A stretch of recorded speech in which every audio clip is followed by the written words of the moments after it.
The year 476 AD marked not merely the end of an emperor's reign, but the dissolution of a governmental structure that had dominated the Italian peninsula for over 5 centuries. When the Germanic chieftain Odoacer entered the imperial palace at Ravenna and confronted the teenage Romulus Augustulus, the encounter represented far more than a simple change of leadership. The Western Roman Empire's administrative apparatus, already hollowed out by decades of military pressures and fiscal collapse, finally surrendered its claim to political supremacy over Italy. Romulus Augustulus, mockingly dubbed the Little Emperor by his contemporaries, had ruled for less than a year when Odoacer's forces reached Ravenna. The boy emperor's father, Orestes, had installed his son as a puppet ruler while maintaining actual control as Magister Militum. However, Orestes had fatally miscalculated when he refused to grant federate status and land grants to Germanic troops under Odoacer's command. These soldiers, primarily Heruli, Rugi and Siri, had served Rome faithfully, but demanded the same territorial concessions that other Germanic groups had received. Orestes' refusal triggered a swift military response that culminated in his death at Pavia and his son's deposition. The deposition itself unfolded with remarkable restraint. Rather than executing the young emperor, Odoacer granted him a pension of 6,000 gold solidi annually, and permitted him to retire to a villa in Campania. More significantly, Odoacer chose not to proclaim himself emperor or install another puppet. Instead, he sent the imperial regalia, the purple cloak, diadem and ceremonial sword to Constantinople, formally acknowledging Zeno as the sole Roman emperor while requesting recognition as patricius and ruler of Italy. This calculated gesture demonstrated Odoacer's sophisticated understanding of political legitimacy and his desire to maintain continuity with Roman administrative traditions. Odoacer's kingdom represented a fascinating synthesis of Germanic military organisation and Roman bureaucratic expertise. Rather than dismantling the existing administrative structure, he preserved the Roman civil service, maintaining the Praetorian Prefecture of Italy and continuing to appoint Roman senators to traditional magistracies. The Senate continued to convene in Rome, though its authority had become largely ceremonial. Provincial governors, many of whom were Romans, administered territories using established legal codes and tax collection systems. This administrative continuity proved crucial for maintaining economic stability during the transition period. The new ruler's military policies reflected the realities of governing a diverse population with limited resources. Germanic soldiers received land grants through the hospitalitas system, by which Roman landowners surrendered 1/3 of their estates to federate troops. This arrangement, while reducing Roman aristocratic wealth, avoided the complete displacement of the existing landowning class. Odoacer's army remained relatively small, numbering perhaps 20,000 men, but its strategic positioning in key fortified locations throughout northern and central Italy ensured effective control over major communication routes and urban centres. Odoacer's relationship with the Eastern Roman Empire evolved from initial cooperation to eventual conflict. Emperor Zeno initially recognised Odoacer's authority, granting him the title of patricius and acknowledging his de facto control over Italy. However, this arrangement became increasingly strained as Odoacer expanded his territorial ambitions. His conquest of Dalmatia in 481 AD brought him into direct conflict with Eastern imperial interests, while his intervention in the succession dispute following the death of the Visigothic king Euric further complicated diplomatic relations. The ecclesiastical dimension of Odoacer's rule proved equally complex. As an Arian Christian governing a predominantly Nicene population, he faced potential religious conflicts that could undermine his authority. However, Odoacer pursued a pragmatic policy of religious tolerance, maintaining cordial relations with Pope Felix III and allowing Catholic bishops to function without interference. He even supported papal diplomatic missions and contributed to church construction projects in Rome, recognizing that religious harmony served his political interests. Economic policies under Odoacer's administration demonstrated remarkable continuity with late imperial practices.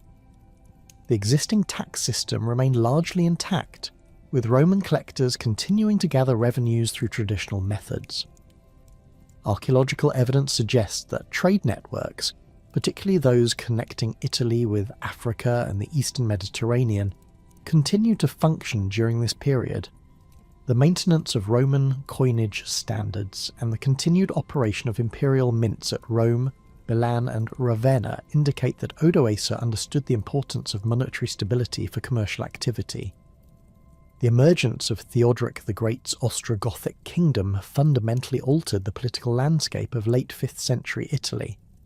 Emperor Zeno's decision to redirect Theodoric from the Balkans toward Italy reflected Byzantine strategic calculations rather than mere opportunism.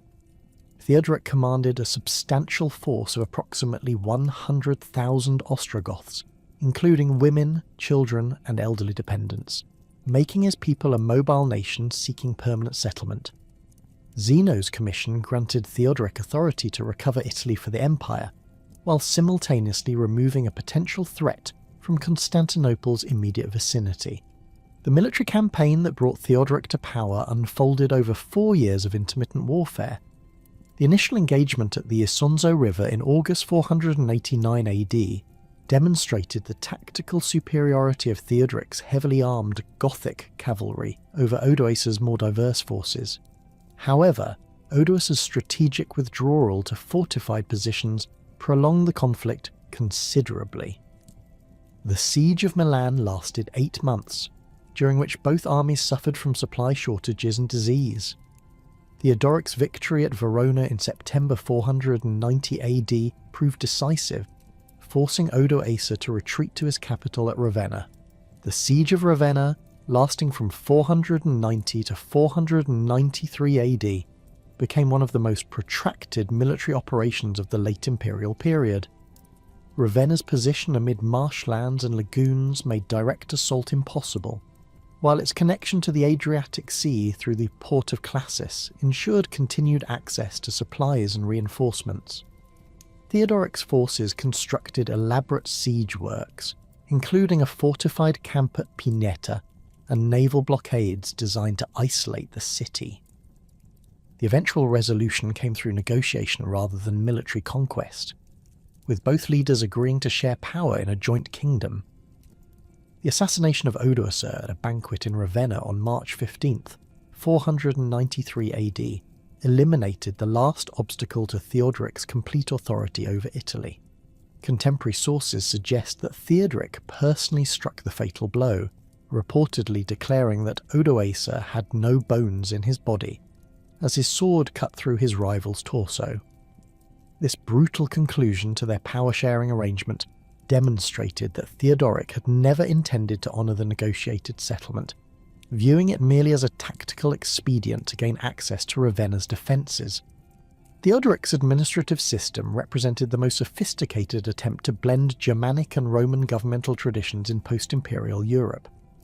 The Ostrogothic king retained the Roman Senate's ceremonial functions, while establishing a parallel Gothic administrative structure.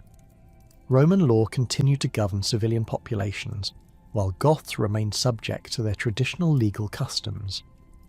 This dual system required careful coordination between Roman and Gothic officials, with Theodoric appointing trusted advisors like Cassiodorus to serve as intermediaries between the two administrative traditions. The king's court at Ravenna became a remarkable cultural synthesis, attracting scholars, artists, and administrators from throughout the Mediterranean world. Theodoric's palace complex, with its elaborate mosaics depicting both Christian and secular themes, physically embodied this cultural fusion. The famous mosaic of Theodoric's palace procession, though later altered to remove Gothic figures, originally demonstrated the king's desire to present himself as heir to both Roman imperial and Germanic royal traditions. Theodoric's military organisation reflected his understanding that effective governance required more than ceremonial authority. The Gothic army maintained its traditional structure of armed freemen serving under noble commanders, but Theodoric supplemented these forces with Roman units and foreign mercenaries. Garrison troops stationed in major cities included both Gothic and Roman soldiers, with command positions distributed between members of both communities. This integrated military structure helped prevent the ethnic tensions that had plagued other post-Roman kingdoms.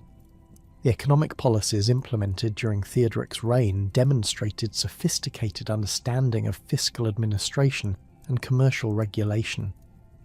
The king maintained Roman tax collection systems while introducing Gothic customs regarding military service obligations. Archaeological evidence from sites like Classi and Aquileia indicates continued commercial activity throughout the Mediterranean, with Italian merchants maintaining trading relationships with Constantinople, Alexandria, and Carthage. The preservation of Roman weights and measures facilitated this commercial continuity. Religious policy under Theodoric required delicate navigation between Gothic Arianism and Roman Catholicism. Unlike his predecessor, Theodoric faced more complex religious divisions within his own Gothic population, some of whom had converted to Catholicism during their residence in the Balkans. The king's initial policy of religious tolerance gradually gave way to increasing tensions, particularly regarding episcopal appointments and church property rights. His intervention in papal elections and his treatment of prominent Catholic senators like Boethius revealed the underlying instability of religious coexistence. The gradual fragmentation of centralized authority became apparent even during Theodoric's lifetime, despite his efforts to maintain unified control over the Italian peninsula. Regional commanders, both Gothic and Roman, began developing independent power bases that challenged royal authority. The emergence of local strongmen in areas like Tuscany and the Alpine regions reflected the practical difficulties of governing Italy's diverse geographical regions with limited administrative resources. Urban centres throughout Italy experienced varying degrees of continuity and transformation during this transitional period. Rome itself, though no longer an imperial capital, retained symbolic importance and substantial population. Archaeological evidence suggests that public buildings continued to function, though private construction declined significantly. Milan remained an important commercial centre, while newer cities like Ravenna and Pavia gained prominence as Gothic administrative centres.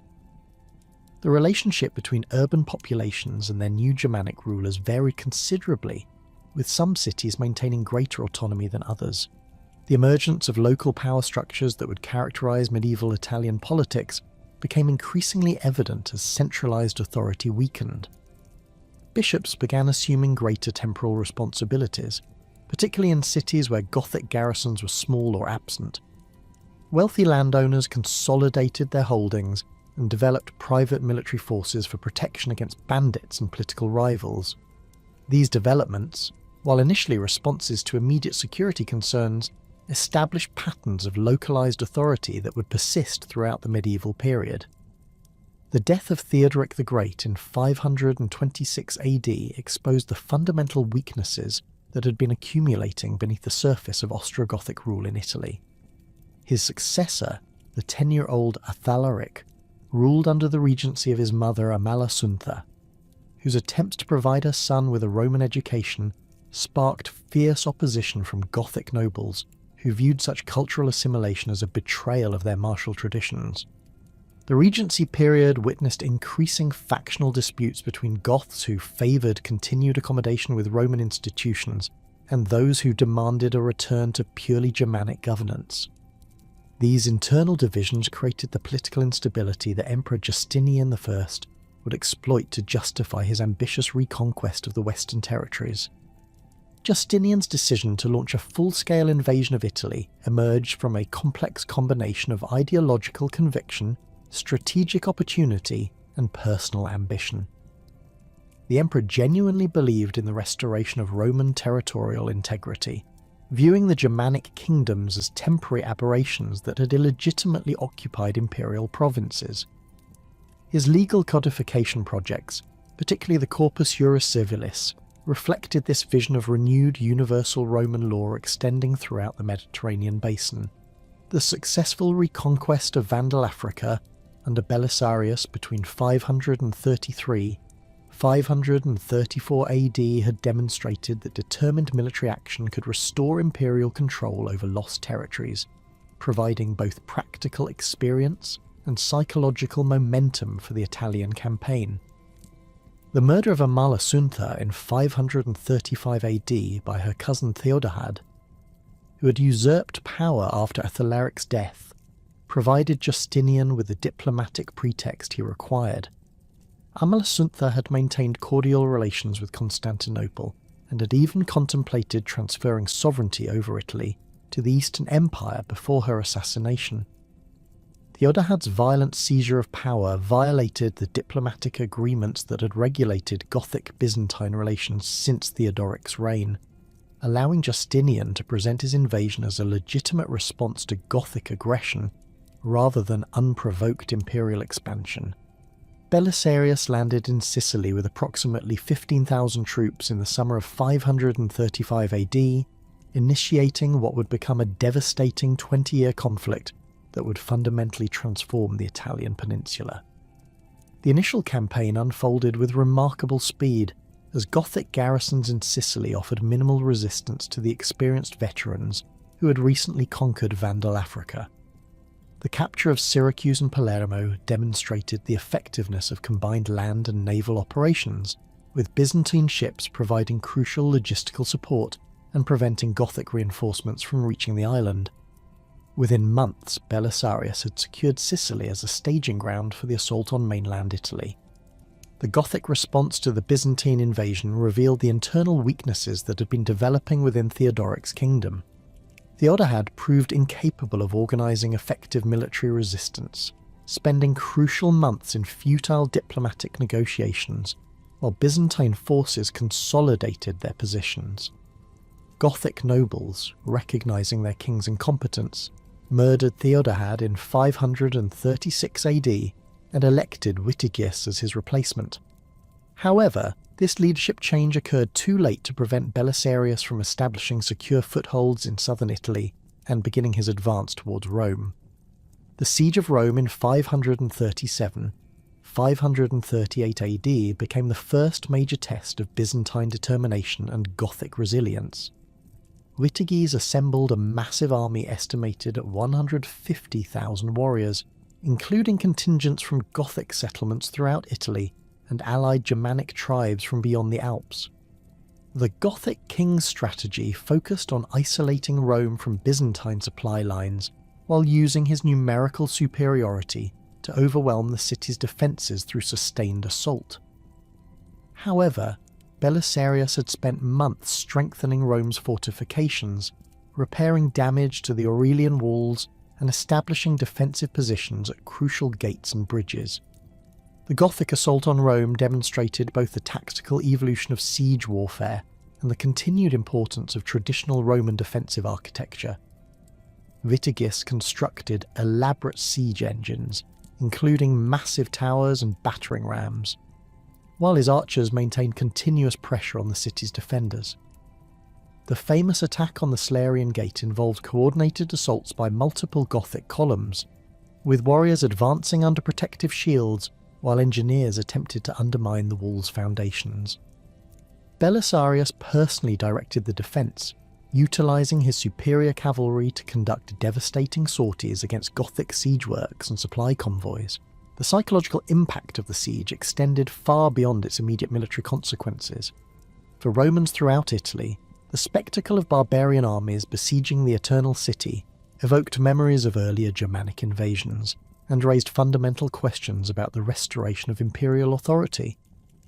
Many Roman aristocrats who had initially welcomed Byzantine intervention began questioning whether Justinian's forces could actually provide effective protection against Gothic retaliation.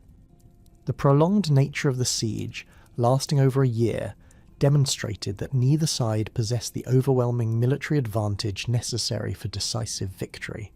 Relief came through a combination of military pressure and diplomatic manoeuvring that highlighted the complex nature of 6th century warfare.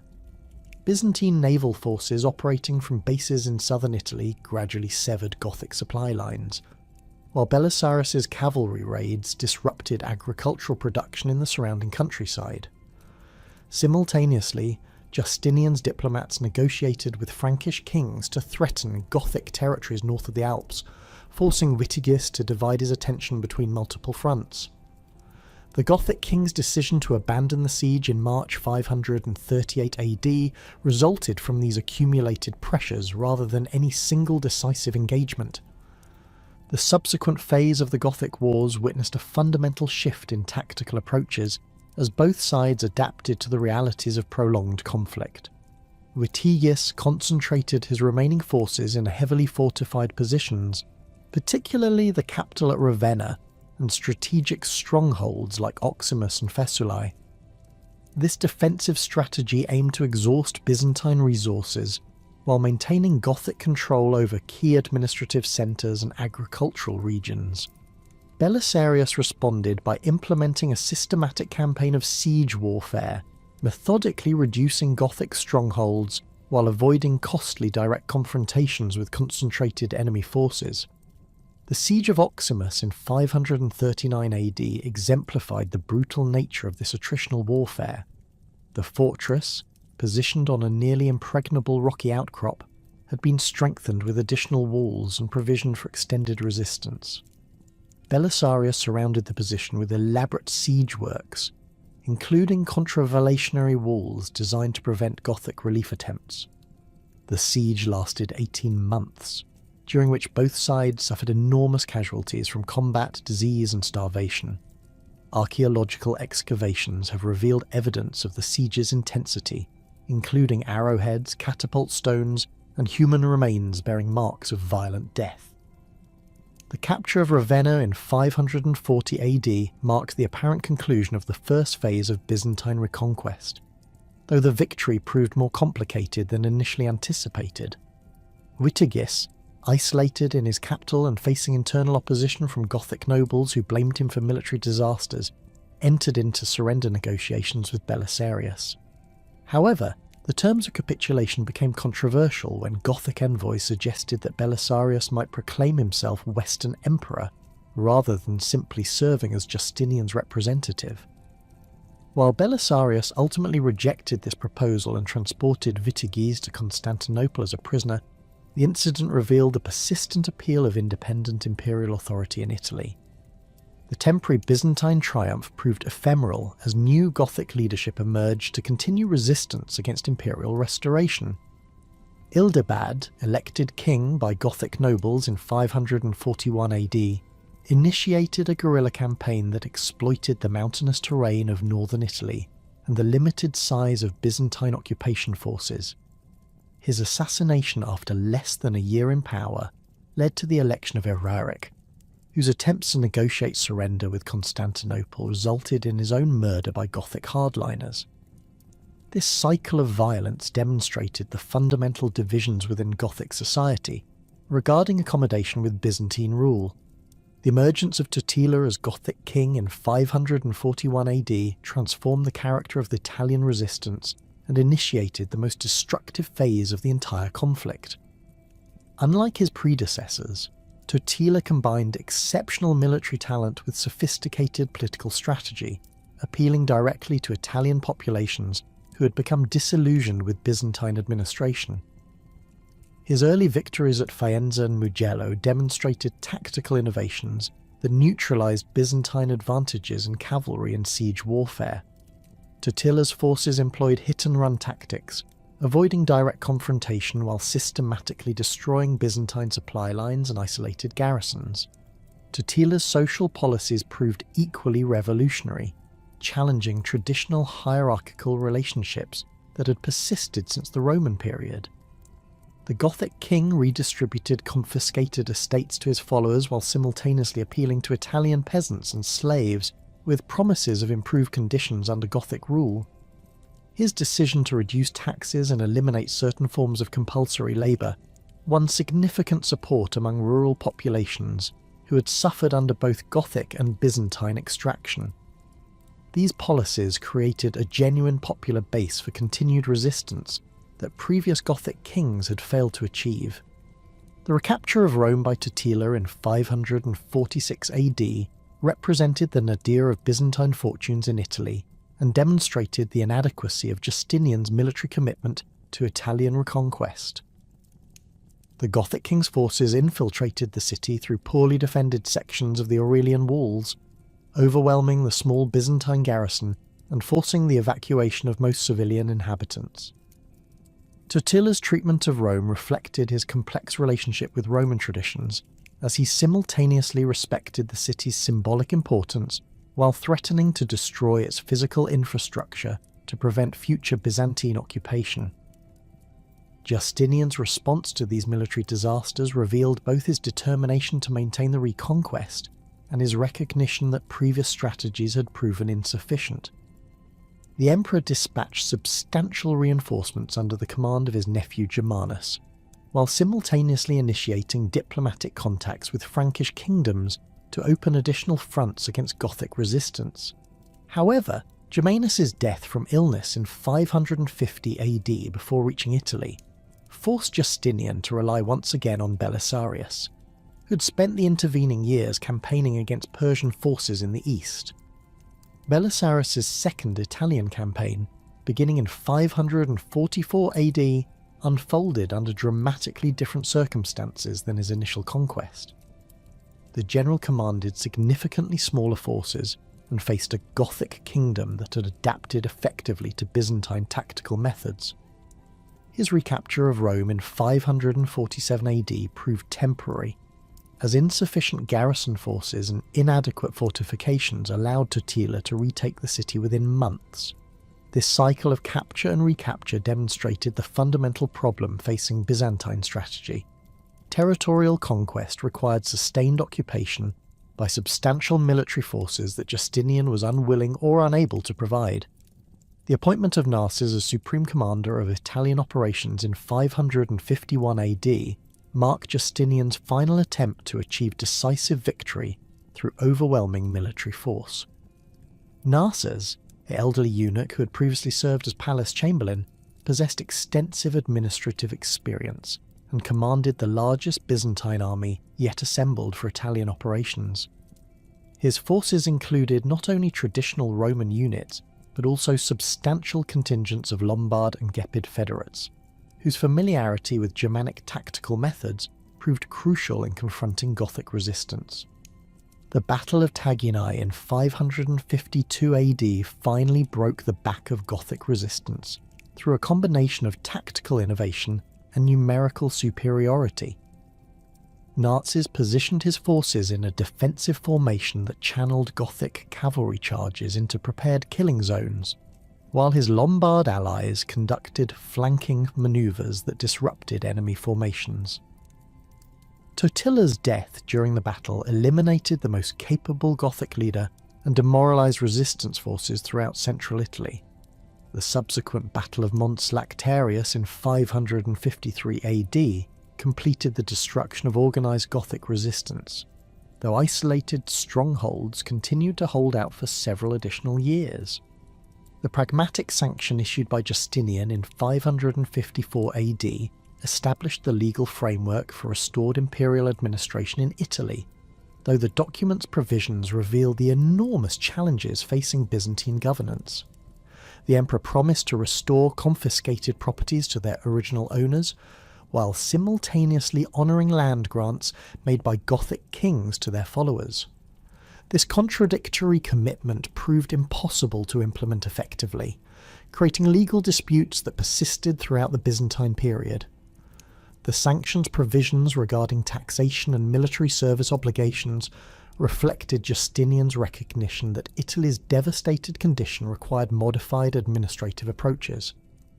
The human and material costs of the Gothic wars defied contemporary comprehension and established patterns of destruction that would influence Italian development for centuries.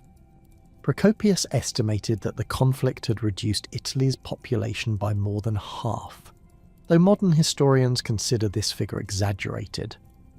Archaeological evidence from sites throughout the peninsula confirms widespread urban abandonment and rural depopulation during the mid-6th century. The destruction of aqueducts, roads, and other infrastructure elements that had supported classical civilization proved particularly devastating for long-term recovery prospects.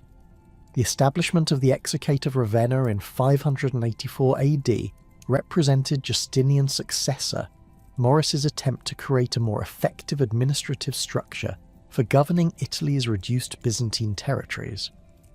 The Exarch combined civil and military authority in a single office, reflecting the reality that successful governance required constant military vigilance against external threats and internal rebellion. Ravenna's selection as the administrative centre acknowledged both its strategic importance and its symbolic connection to the Gothic kingdom that Byzantine forces had destroyed. However, even as Narses celebrated his victories over Gothic resistance, new threats were already emerging that would fundamentally alter the strategic situation in Italy. Lombard warriors, who had served as Byzantine federates during the final phases of the Gothic Wars, possessed detailed knowledge of Italian geography, military dispositions, and political weaknesses. Their king, Alboin, had observed the devastation wrought by 20 years of continuous warfare and recognised the opportunity that Italy's weakened condition presented for Germanic conquest and settlement.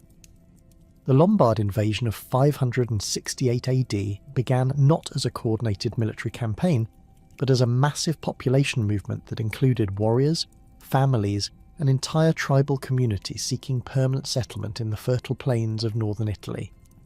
Alboin's forces crossed the Julian Alps in the spring of 568 AD, encountering minimal resistance from Byzantine garrisons that had been reduced to skeleton strength following the conclusion of the Gothic Wars.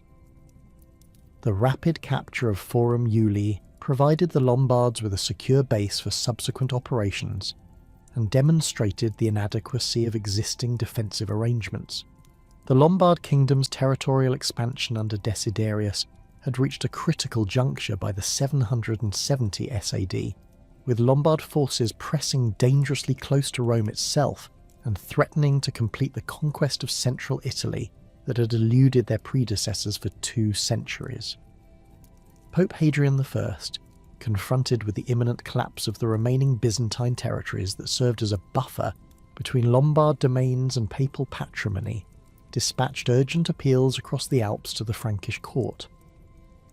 These diplomatic entreaties, carried by papal legates through treacherous mountain passes during the harsh winter of 773-774 AD, represented the culmination of a carefully orchestrated papal strategy to replace Byzantine protection with Frankish military intervention. Charlemagne's decision to cross the Alps with a substantial Frankish army in the spring of 774 AD emerged from calculations that extended far beyond immediate papal concerns. The Frankish king had spent the previous decade consolidating his authority over territories stretching from the Pyrenees to the Rhine, establishing administrative systems that required continuous territorial expansion to satisfy the land hunger of his aristocratic supporters. The Lombard kingdom, with its fertile Po valley plains and established urban centres, represented an irresistible target for Frankish expansion, particularly given the diplomatic justification provided by papal appeals for assistance against Lombard aggression. The Frankish invasion force that assembled at Geneva during the early months of 774 AD comprised approximately 40,000 warriors drawn from throughout the expanding Carolingian realm. Unlike the smaller, more mobile armies that had characterised earlier Germanic invasions, Charlemagne's host included substantial contingents of heavy cavalry equipped with the stirrup technology that had revolutionised Frankish military effectiveness. The army's logistical train stretched for miles, carrying siege equipment, provisions, and the administrative personnel necessary to establish immediate governmental control over conquered territories. Desiderius had anticipated the Frankish invasion and positioned his forces to exploit the natural defensive advantages offered by the Alpine passes and the fortified positions that controlled access to the Lombard heartland. The Lombard king's strategy centred on the fortress of Susa, which commanded the primary route through the Mont Cenis pass and had been strengthened with additional walls and provisioned for extended siege. Lombard engineers had constructed elaborate obstacles designed to channel attacking forces into prepared killing zones, while mounted scouts maintained surveillance over alternative routes that might allow Frankish forces to bypass the main defensive positions. However, Charlemagne's tactical approach demonstrated the sophisticated military planning that had enabled Frankish expansion throughout Western Europe. Rather than launching direct assaults against prepared Lombard positions, the Frankish king divided his forces into multiple columns that simultaneously threatened several Alpine passes. This strategy forced Desiderius to disperse his limited military resources while preventing the Lombards from concentrating their defensive efforts at any single point. The diversionary attacks at the Great St. Bernard Pass drew significant Lombard forces away from Susa, creating the opportunity for the main Frankish army to force the Montseny passage through a combination of frontal pressure and flanking manoeuvres. The breakthrough at Susa in June 774 AD collapsed Lombard resistance throughout the Western Alps and opened the Po Valley to Frankish occupation. Desiderius, recognizing that his dispersed forces could not effectively contest Frankish control over the northern Italian plains, withdrew his remaining troops to the fortified capital at Pavia, while ordering the destruction of bridges and supply depots that might assist the advancing enemy. This scorched earth strategy reflected the Lombard king's understanding that prolonged siege warfare represented his only remaining hope for successful resistance, as winter conditions would eventually force the Franks to withdraw or face catastrophic supply shortages. The siege of Pavia, beginning in September 774 AD and lasting through the following spring, became one of the most significant military operations of the early medieval period. Charlemagne's forces constructed elaborate siege works that completely encircled the city, including contravallatory walls designed to prevent relief attempts and sophisticated engineering projects that diverted watercourses to undermine Pavia's defensive positions. The Frankish camp evolved into a temporary city housing thousands of warriors, support personnel, and the growing administrative apparatus required to govern conquered Lombard territories. Archaeological excavations at Pavia have revealed the intensity of the siege operations, with evidence of sustained bombardment from catapults and other siege engines. The discovery of arrowheads bearing Frankish manufacturing marks alongside Lombard defensive equipment illustrates the technological sophistication of 8th century siege warfare. Excavated food remains suggest that both besiegers and defenders suffered from supply shortages during the harsh winter of 775 AD, though Frankish control over the surrounding countryside ultimately proved decisive in determining the siege's outcome. Desiderius' surrender in June 775 AD marked the end of independent Lombard political authority in northern Italy, and established Frankish control over territories that would form the core of the medieval Kingdom of Italy. The Lombard king's capitulation terms reflected both Charlemagne's political sophistication and his understanding of the administrative challenges involved in governing a recently conquered territory. Rather than executing Desiderius or permitting his forces to conduct a final desperate defence, Charlemagne negotiated a peaceful surrender that preserved Pavia's urban infrastructure and maintained the cooperation of Lombard administrative personnel who possessed essential knowledge of local governmental systems. The integration of the former Lombard kingdom into the expanding Carolingian realm required careful balance between Frankish political control and accommodation of existing Italian institutions. Charlemagne retained the title Rex Langobardorum, presenting himself as the legitimate successor to Lombard royal authority, rather than a foreign conqueror imposing alien governmental systems. This approach facilitated the cooperation of Lombard nobles who might otherwise have organised continued resistance, while simultaneously maintaining administrative continuity that proved essential for effective taxation and military recruitment. The establishment of Frankish administrative control over northern Italy revealed the sophisticated governmental systems that Charlemagne had developed during his earlier conquests in Saxony and Aquitaine. Frankish counts, appointed directly by the king and responsible for implementing royal policy at the local level, replaced Lombard dukes in major cities like Milan, Brescia, and Verona. However, these Frankish administrators worked closely with existing Italian personnel who possessed detailed knowledge of local customs, legal traditions, and economic relationships that proved essential for effective governance. The legal framework governing the new Frankish territories reflected Charlemagne's recognition that successful administration required accommodation of diverse legal traditions rather than imposition of uniform Frankish law. Lombard legal codes continued to govern relationships between Italian subjects, while Frankish law applied to members of the conquering aristocracy and their dependents. This dual legal system created complex jurisdictional questions that required careful adjudication by royal officials, but it also facilitated the gradual integration of Italian and Frankish legal traditions that would characterize medieval Italian jurisprudence. Economic policies implemented in the conquered territories demonstrated Charlemagne's understanding that sustained political control required the maintenance of existing commercial relationships and productive capacity. Italian merchants retained their traditional trading privileges throughout the Mediterranean, while Frankish protection of major trade routes enhanced commercial security and encouraged expanded economic activity. Archaeological evidence from sites like Comacchio and Venice indicates continued prosperity in Italian commercial centres during the early years of Frankish rule, suggesting that the conquest had not disrupted fundamental economic relationships.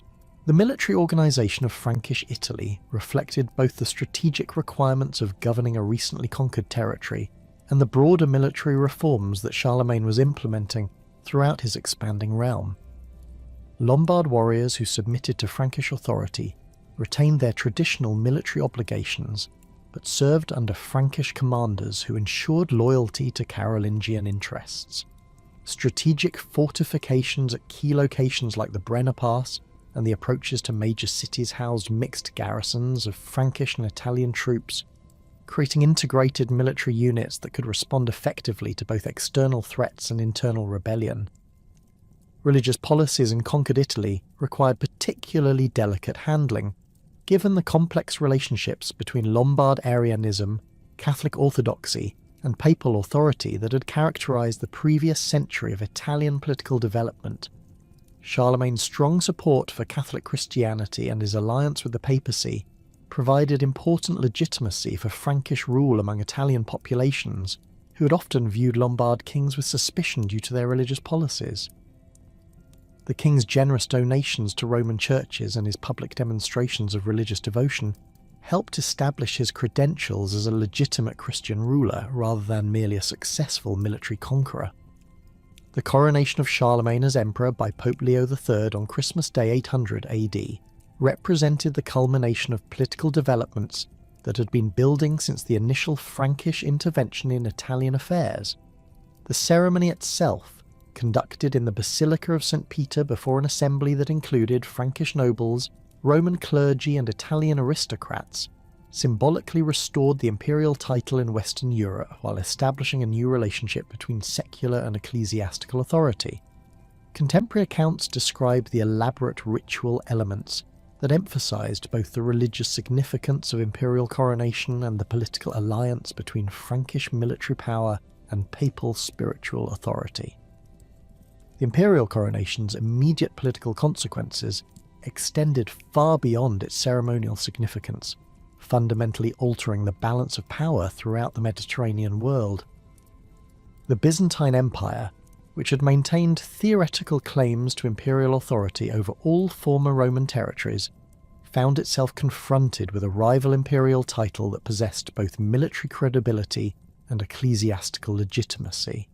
The new Western Empire's territorial extent, stretching from the Elbe River to the Pyrenees and from the North Sea to central Italy, represented a concentration of political authority that had not existed in Western Europe since the collapse of the Western Roman Empire more than 3 centuries earlier. The administrative structure of the revived Western Empire required sophisticated coordination between the traditional Frankish governmental systems and the diverse institutional arrangements that existed throughout the expanded Carolingian territories. The Kingdom of Italy, established as a constituent element of the larger imperial structure, maintained its own administrative identity while remaining subordinate to overall Carolingian authority. This arrangement allowed Charlemagne to govern Italian territories through established local institutions, while ensuring that ultimate political control remained concentrated in Frankish hands.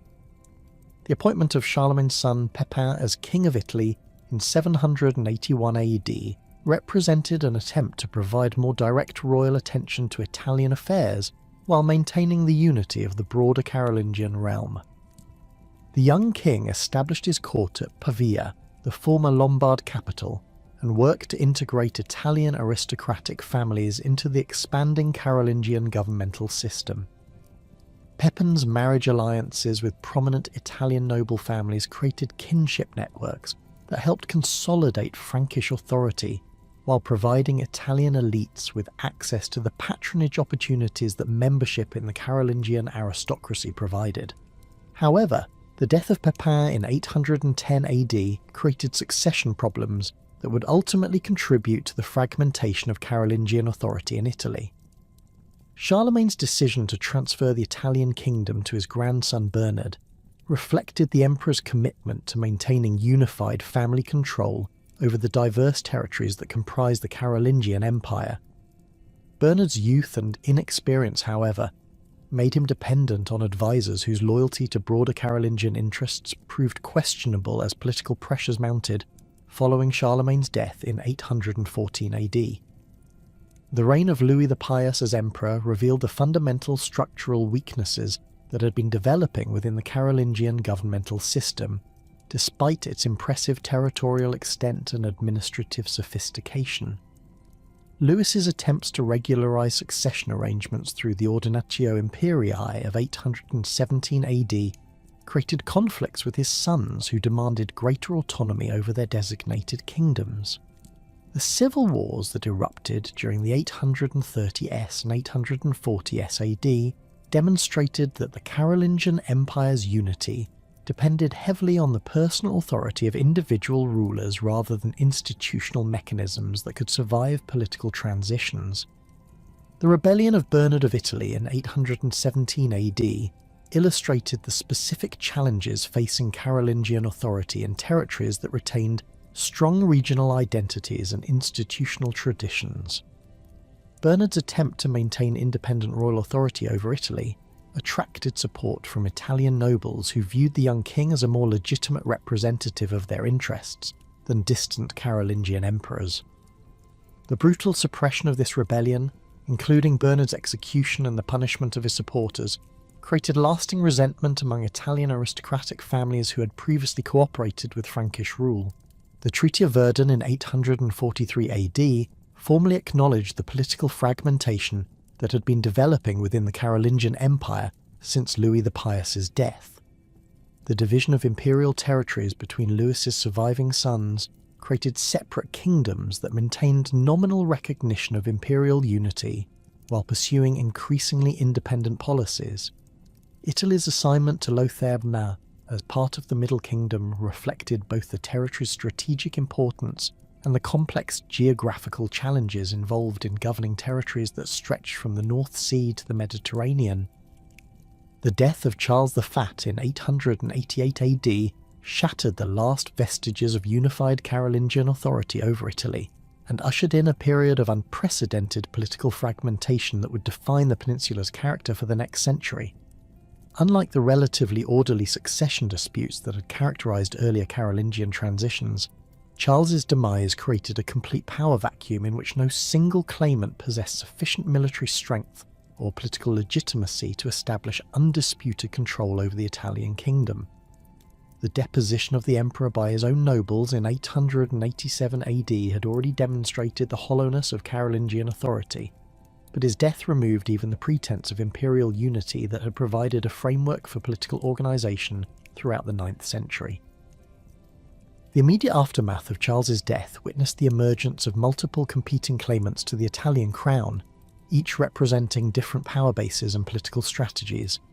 Berengar I, Margrave of Friuli, possessed perhaps the strongest initial position due to his control over the strategic northeastern territories that commanded the Alpine passes connecting Italy with the Germanic lands beyond. His Carolingian bloodline, derived from his grandfather King Pepin of Italy, provided important legitimacy claims that resonated with Italian nobles who valued continuity with established dynastic traditions. However, Berengar's territorial base in Friuli, while strategically located, lacked the agricultural wealth and urban centres necessary to support the extensive military campaigns required for conquest of the entire peninsula. Guy III of Spoleto emerged as Berengar's primary rival, commanding substantial military resources through his control over the powerful Duchy of Spoleto and his extensive kinship networks throughout central Italy. Guy's family had governed Spoleto for generations, accumulating vast landed wealth and developing sophisticated administrative systems that enable them to mobilize military forces more effectively than many of their contemporaries. His marriage alliances with prominent Roman noble families provided access to the political networks that controlled papal elections and influenced ecclesiastical policy throughout central Italy. The Duke's strategic position in the Apennine Mountains allowed him to threaten both northern and southern Italy, while maintaining secure defensive positions that could withstand sustained siege operations. The initial military confrontations between these rival claimants revealed the transformed nature of Italian warfare in the post-Carolingian period. Unlike the massive armies that Charlemagne had deployed during his conquest of the Lombard kingdom, the forces available to late 9th century Italian rulers consisted primarily of personal retinues, local militias, and temporary alliances between regional magnates. Berengar's army at the Battle of the Brenta in 899 AD numbered perhaps 8,000 warriors, a force that would have been considered modest by earlier Carolingian standards, but represented a substantial military commitment for a regional Italian ruler. The composition of these armies reflected the localization of military power, with heavily armed cavalry forming the core of aristocratic forces, while foot soldiers were recruited from urban militias and rural populations subject to specific lords.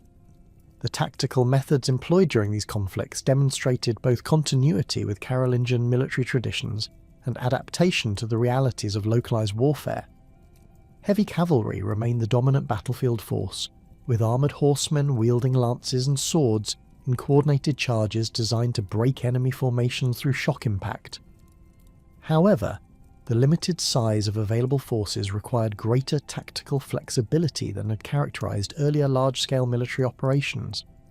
Commanders increasingly relied on rapid maneuvers, surprise attacks, and the exploitation of geographical advantages rather than the prolonged siege operations that had defined Charlemagne's Italian campaigns. The role of fortified positions became increasingly critical as political authority fragmented and military resources diminished. Castles and fortified towns served not merely as defensive refuges, but as centres of territorial administration and economic control that enabled local strongmen to maintain independent power bases. The reconstruction of ancient Roman fortifications at sites like Verona and Pavia reflected the understanding that effective political control required secure administrative centres that could withstand military pressure from rival claimants. Archaeological evidence from this period reveals extensive construction and renovation of defensive works throughout northern and central Italy, indicating that local rulers were investing substantial resources in fortification projects.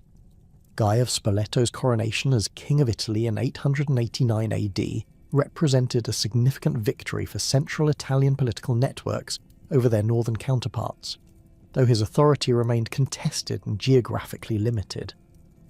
The ceremony, conducted by Pope Stephen V in Rome, provided important ecclesiastical legitimacy that distinguished Guy from purely military usurpers. However, the papal coronation also demonstrated the extent to which Italian political authority had become dependent on ecclesiastical approval, a development that would have profound consequences for the relationship between secular and religious power throughout the medieval period.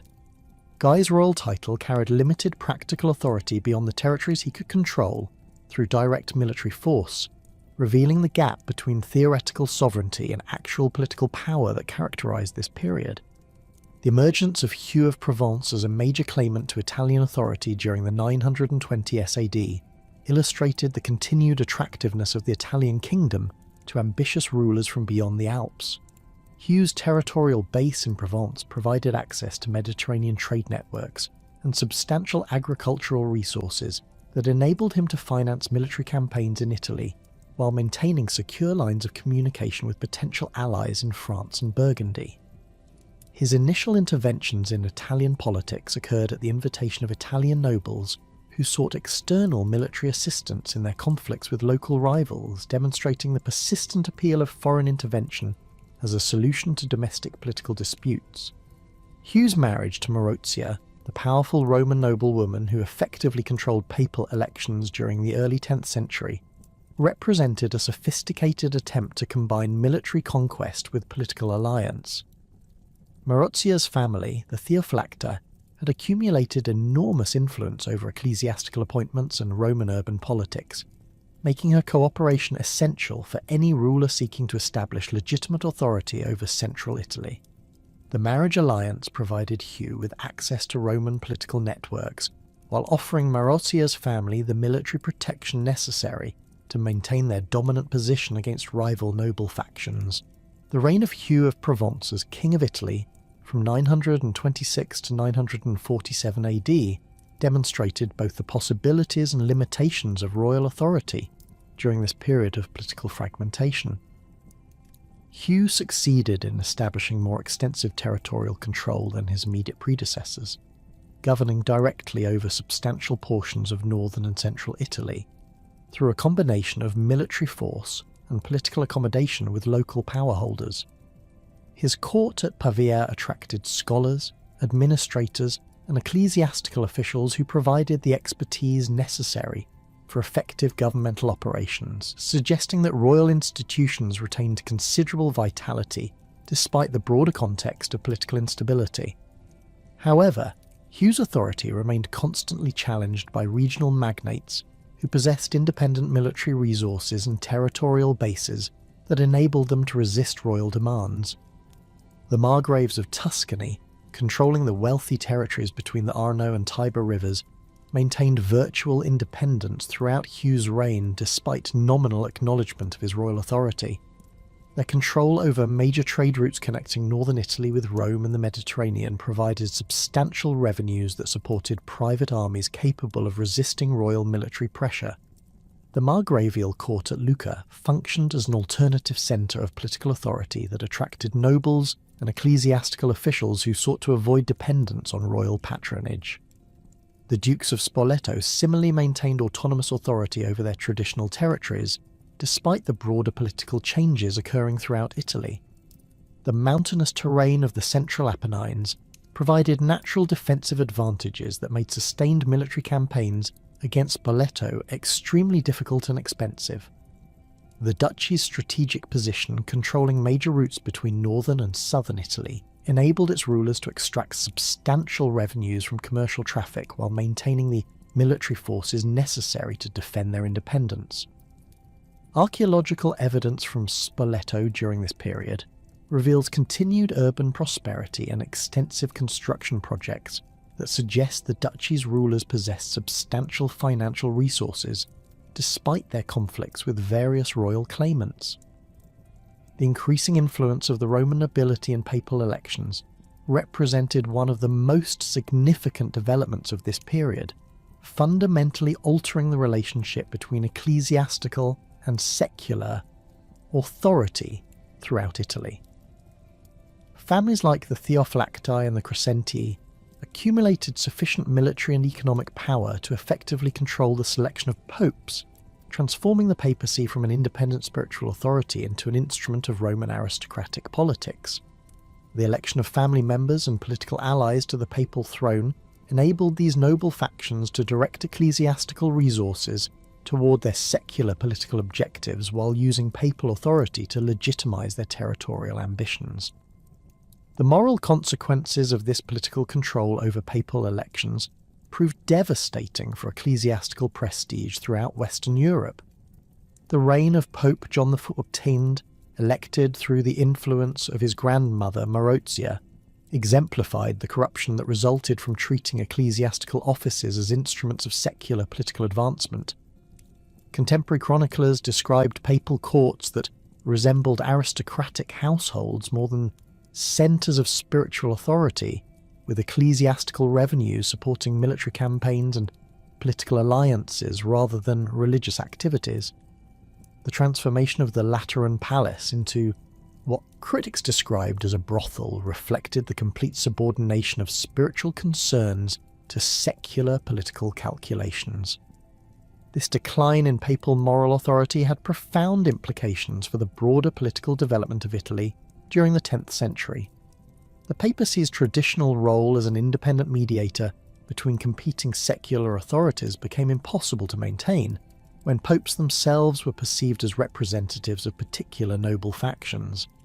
The ecclesiastical legitimacy that had previously provided important support for royal authority lost much of its effectiveness when papal endorsements were understood to reflect political calculations rather than spiritual judgments. This development forced secular rulers to rely more heavily on military force and direct political accommodation with local power holders, rather than appealing to ecclesiastical authority for legitimacy. The emergence of the Ottoman dynasty in Germany during the 930 SAD created new opportunities and challenges for Italian political development. Otto I's consolidation of authority over the Germanic territories beyond the Alps provided him with military resources that far exceeded those available to Italian rulers, making German intervention in Italian affairs an increasingly attractive option for local magnates seeking external support against their rivals. The traditional connections between Italy and the Germanic lands, dating back to Charlemagne's conquests, facilitated diplomatic contacts that enabled Italian nobles to appeal for German military assistance while offering territorial concessions and political alliance in return. The military technology and tactical methods employed during this period reflected both the continuation of Carolingian traditions and adaptation to the changing political circumstances that characterized post-imperial Italy. The development of improved castle fortifications, including the construction of stone keeps and more sophisticated defensive works, responded to the increased importance of fortified positions in localized warfare. The evolution of cavalry equipment, particularly improvements in armor and weapons technology, reflected the continued dominance of mounted warriors in Italian military operations. Archaeological discoveries of 10th century military equipment reveal sophisticated craftsmanship and standardized production methods that suggest the existence of specialized armaments industries serving the military needs of competing political authorities. The economic foundations of political power during this period underwent significant transformation as traditional royal revenues declined and local magnates developed independent sources of wealth. Control over major trade routes became increasingly important as commercial activity recovered from the disruptions of the 9th century. The Margraves of Tuscany derived substantial revenues from their control over routes connecting northern Italy with Rome and the Mediterranean ports, enabling them to maintain military forces and administrative systems that rivaled those of royal authorities. Similarly, the development of agricultural estates worked by dependent peasant populations provided regional magnates with the economic foundation necessary to support independent political ambitions.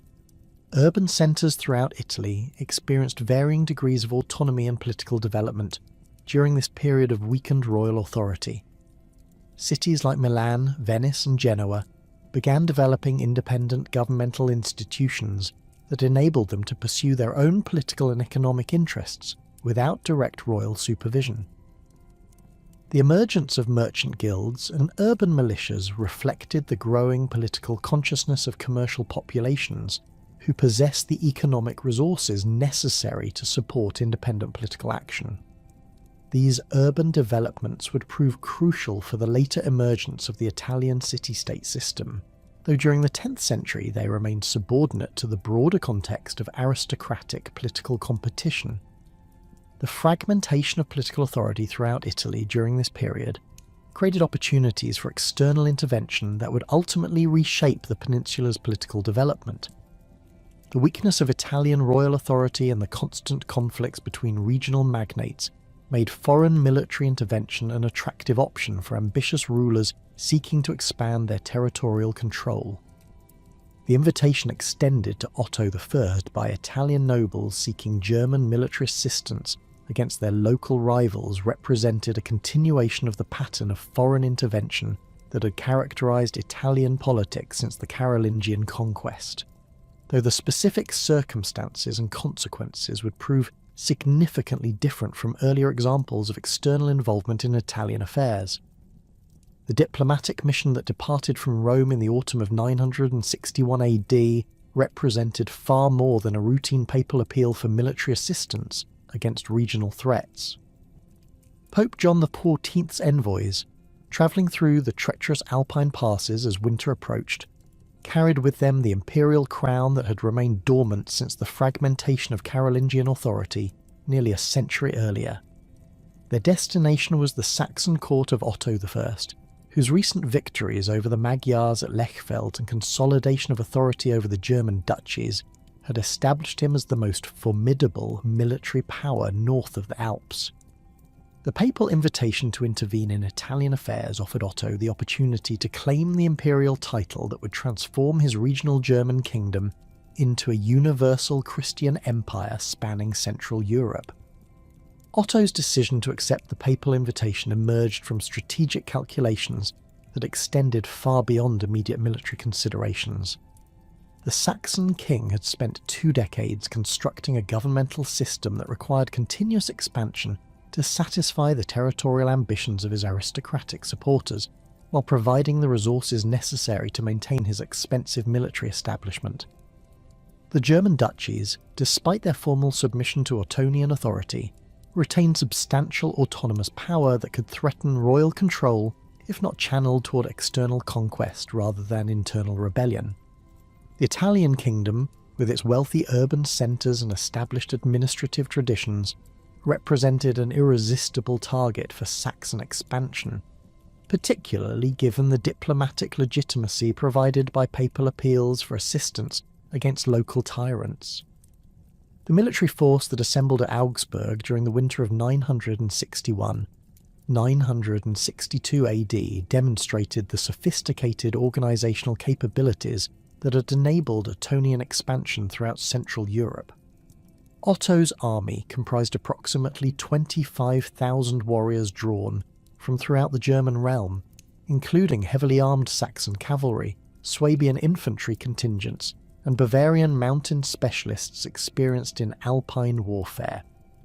The expedition's logistical requirements dwarfed those of earlier German interventions in Italian affairs, necessitating elaborate supply arrangements and the construction of temporary bridges and road improvements to accommodate the massive baggage trains carrying siege equipment, provisions, and the administrative personnel necessary to establish immediate governmental control over conquered territories. The crossing of the Brenner Pass in February 962 AD unfolded with remarkable efficiency, demonstrating both the careful planning that had preceded the expedition and the military discipline that characterized Ottonian forces. Unlike the chaotic invasions that had marked earlier Germanic incursions into Italy, Otto's advance proceeded according to predetermined schedules that coordinated the movement of multiple army columns with supply convoys and diplomatic missions sent ahead to negotiate the surrender of Italian strongholds. The rapid capture of Trento and Verona eliminated potential centres of resistance in the Alpine foothills, while securing the crucial communication routes that connected the advancing German forces with their homeland bases. Berengar II's response to the German invasion revealed the fundamental weakness of Italian royal authority that had persisted since the collapse of Carolingian unity. The Italian king commanded limited military resources and possessed virtually no support among the regional magnates who had invited Otto's intervention specifically to overthrow Berengar's increasingly oppressive rule. His retreat to the fortress of San Leo in the Apennine Mountains represented acknowledgement that direct military confrontation with German forces would result in catastrophic defeat. The fortress, positioned on an virtually impregnable rocky outcrop and provisioned for extended siege, offered Berengar's only hope for survival, until political circumstances might shift in his favour. The German occupation of Pavia in March 962 AD marked Otto's assumption of the Italian royal title and established the foundation for his subsequent imperial coronation. The ceremony conducted in the former Lombard capital deliberately evoked Charlemagne's earlier conquest, while emphasising the continuity between Carolingian and Ottonian authority over Italian territories. Otto's decision to maintain the existing Italian administrative structure while appointing German officials to key positions demonstrated his understanding that effective governance required accommodation of local institutions rather than a wholesale replacement of established governmental systems. The preservation of Italian legal codes and the retention of experienced administrators facilitated the transition to German rule while maintaining the bureaucratic expertise necessary for effective taxation and territorial administration. The imperial coronation ceremony conducted by Pope John XIV in St. Peter's Basilica on February 2, 962 AD, represented the culmination of political developments that had been building since the initial German intervention in Italian affairs. The elaborate ritual, witnessed by an assembly that included German nobles, Italian aristocrats and Roman clergy, symbolically restored the imperial dignity in Western Europe while establishing a new relationship between secular and ecclesiastical authority. Contemporary accounts describe the magnificent procession that accompanied Otto from his temporary palace to the basilica, with the king-elect wearing traditional Lombard royal regalia, while German warriors lined the route through Rome's ancient streets. The actual coronation ritual followed established precedents dating back to Charlemagne's elevation, with the Pope placing the imperial crown upon Otto's head while proclaiming him as the divinely appointed ruler of the restored Western Empire. The immediate consequences of Otto's imperial coronation extended far beyond its ceremonial significance, fundamentally altering the balance of power throughout Europe and establishing the institutional framework that would govern German-Italian relations for the next 3 centuries. The Holy Roman Empire, as it would later be known, combined the military resources of the German kingdom with the symbolic prestige of imperial authority and the territorial wealth of northern Italy. This concentration of political power represented the most significant challenge to Byzantine claims of universal imperial authority since the rise of Charlemagne, while simultaneously creating new opportunities and obligations for German rulers who now bore responsibility for governing territories stretching from the Baltic Sea to central Italy. The administrative structure established to govern the expanded imperial territories required careful coordination between German royal institutions and Italian governmental traditions that had evolved during the period of political fragmentation. Otto's solution involved the creation of a dual system in which German officials held ultimate authority, while Italian administrators retained responsibility for day-to-day governmental operations. The appointment of German margraves to control strategic frontier regions, like Verona and Friuli, ensured military security, while the preservation of Italian urban institutions maintained the commercial and administrative expertise necessary for effective territorial governance. This arrangement proved remarkably durable, providing the foundation for imperial administration in Italy throughout the medieval period.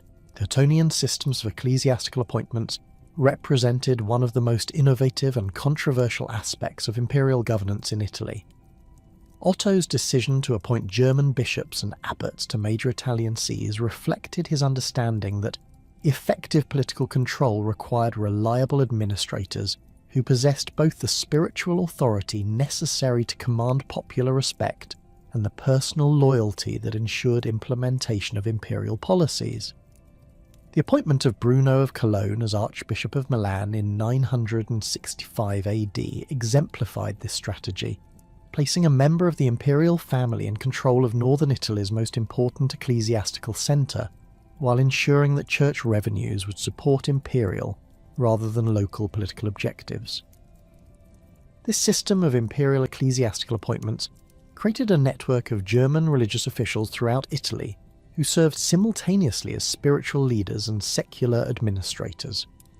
The Bishop of Würzburg's appointment to the See of Verona provided imperial control over a crucial Alpine communication route, while the installation of German abbots in major monasteries like Monte Cassino and San Salvatore ensured that monastic resources would support imperial policies rather than local aristocratic ambitions. These ecclesiastical officials possessed substantial temporal authority, including the right to maintain military forces and exercise judicial authority over their territorial domains, making them essential components of the imperial administrative system. The development of the Italian March system under Ottonian rule represented a sophisticated attempt to balance the requirements of frontier defence with the need for effective territorial administration. The creation of marches along the Byzantine frontier in southern Italy and the Slavic borders in the northeast provided secure defensive zones while establishing clear lines of authority for military operations and diplomatic relations with neighbouring powers. The March of Verona, controlling the crucial Alpine passes connecting Italy with Germany, became the most important of these administrative units, with its Margrave serving as the emperor's primary representative for northern Italian affairs. The role of German ministeriales in Italian territorial governance reflected the Ottonian understanding that effective administration required a class of professional administrators who possessed specialised expertise while remaining dependent on imperial favour for their social and economic position. These unfree but highly educated officials, drawn primarily from German territories, served as judges, tax collectors, and military commanders throughout imperial Italy. Their legal status as imperial property prevented them from developing independent territorial ambitions, while their professional competence ensured effective implementation of imperial policies.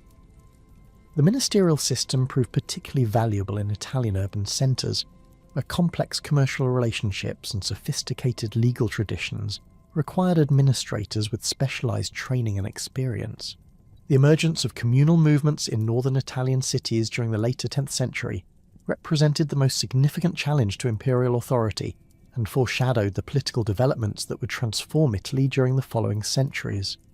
Cities like Milan, Pavia, and Cremona began developing autonomous governmental institutions that enabled them to pursue independent political and economic policies, despite their theoretical subordination to imperial authority.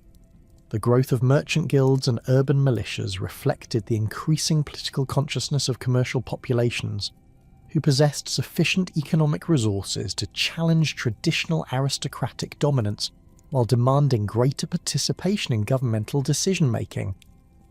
The communal movement's origins lay in the specific economic and social conditions that characterised northern Italian urban development during the 10th century.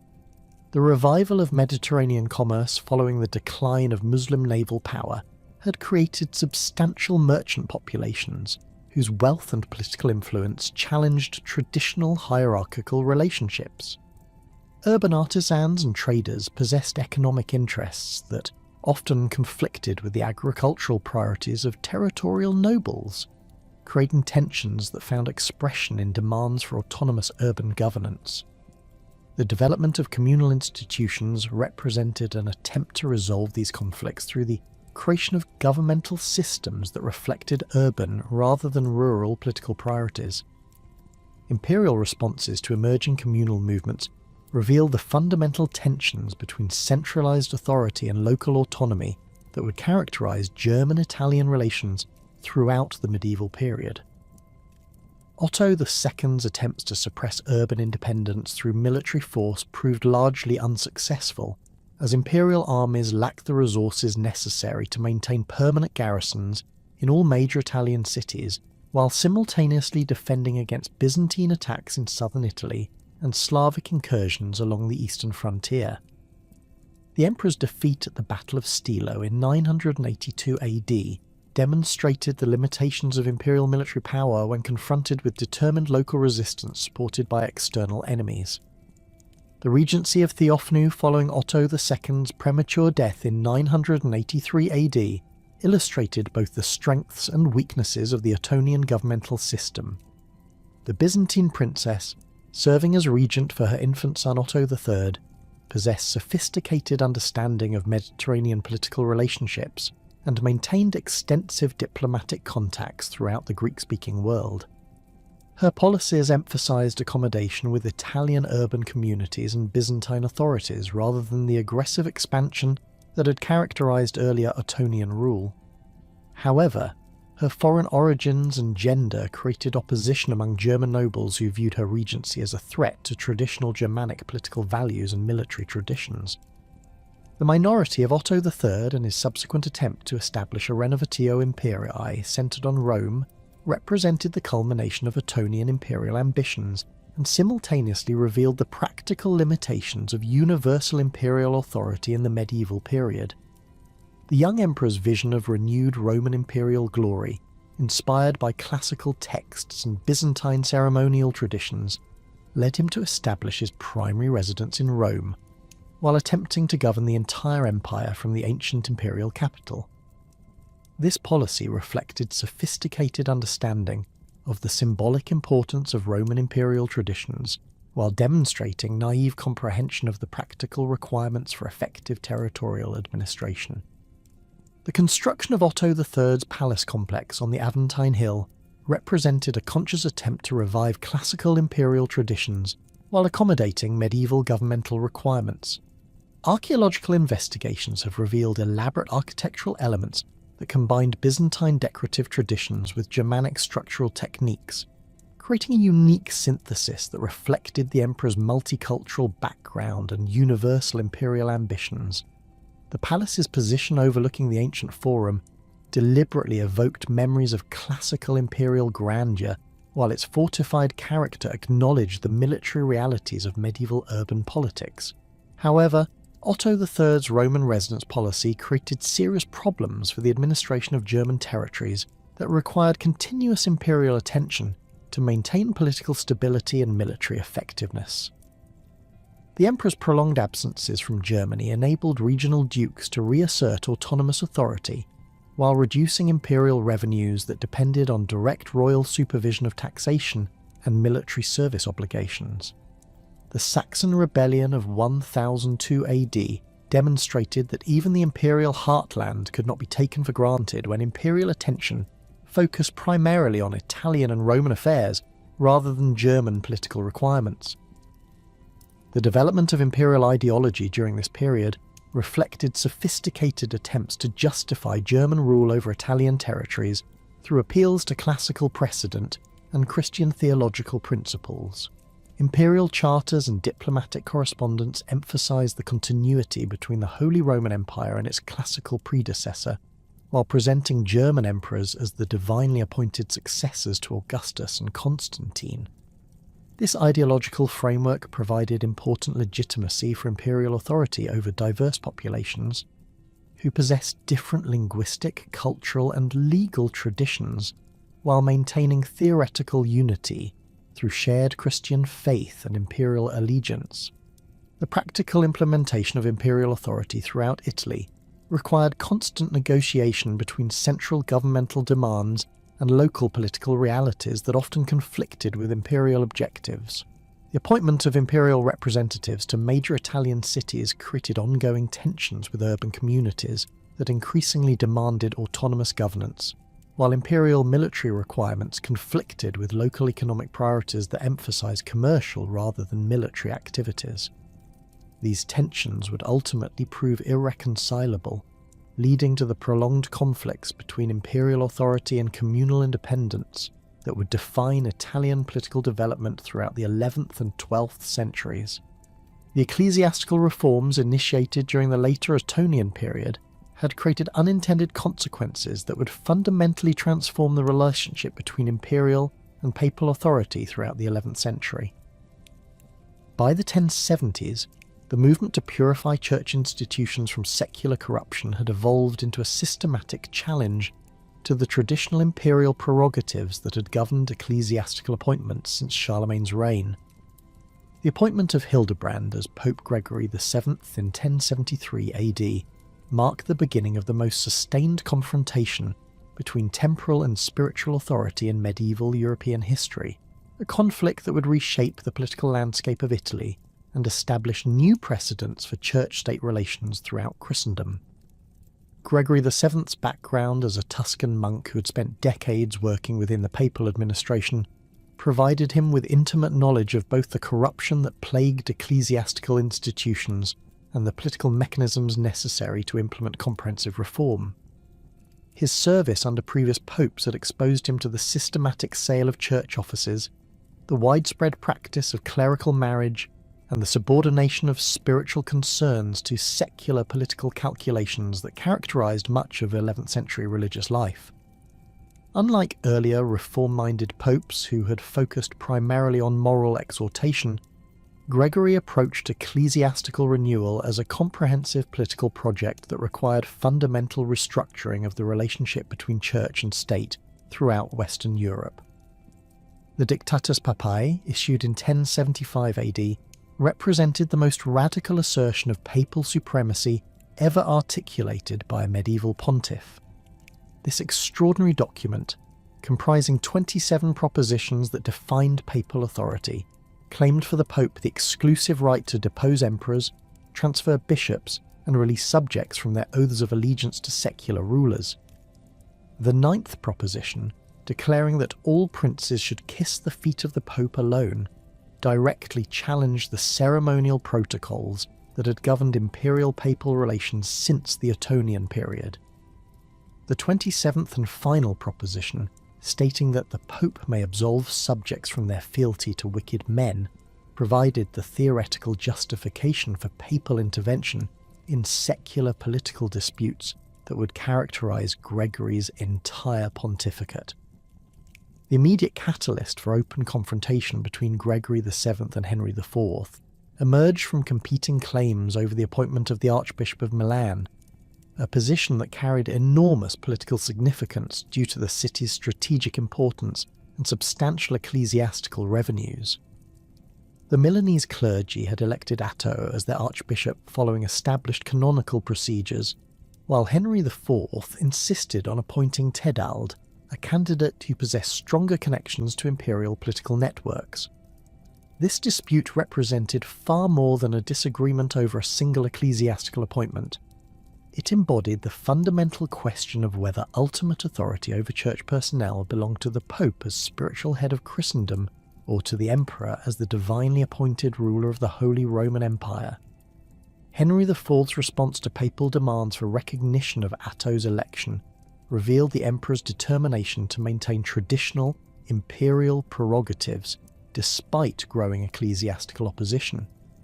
The Emperor's letter to Gregory, addressing him as Hildebrand, now no longer Pope but false monk, demonstrated both the personal animosity that characterised their relationship and the broader ideological conflict over the nature of imperial and papal authority. Henry's accusation that Gregory had climbed to the throne of Peter by fraud and violence reflected imperial propaganda designed to undermine papal legitimacy, while his threat to convene a council to depose the Pope indicated the Emperor's willingness to pursue the most extreme measures available to defend imperial rights.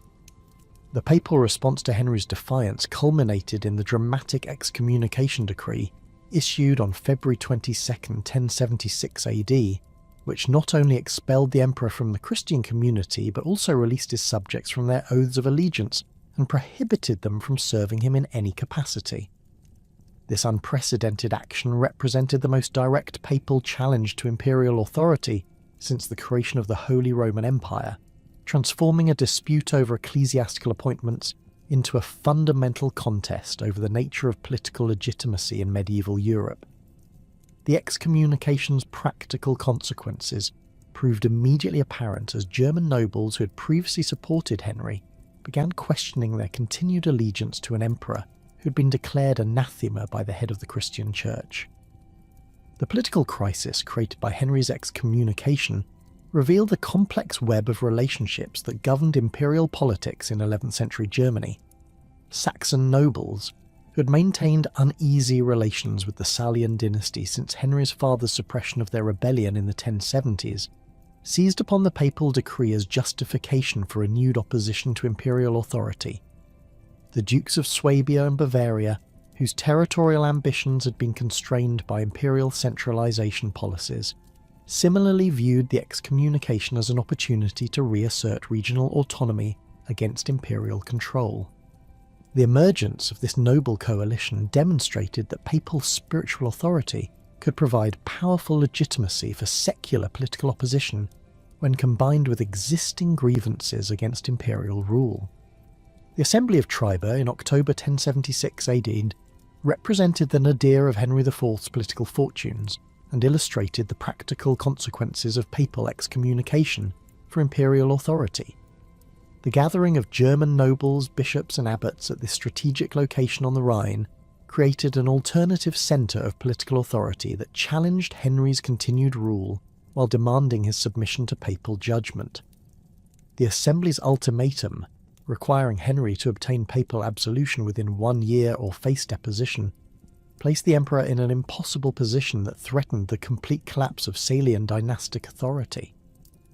The nobles' invitation to Gregory VII to preside over a council at Augsburg that would judge Henry's fitness to rule represented an unprecedented subordination of imperial authority to papal jurisdiction. Henry's decision to undertake the perilous winter journey across the Alps to seek papal absolution reflected both his desperate political situation and his sophisticated understanding of the ceremonial dimensions of medieval political authority.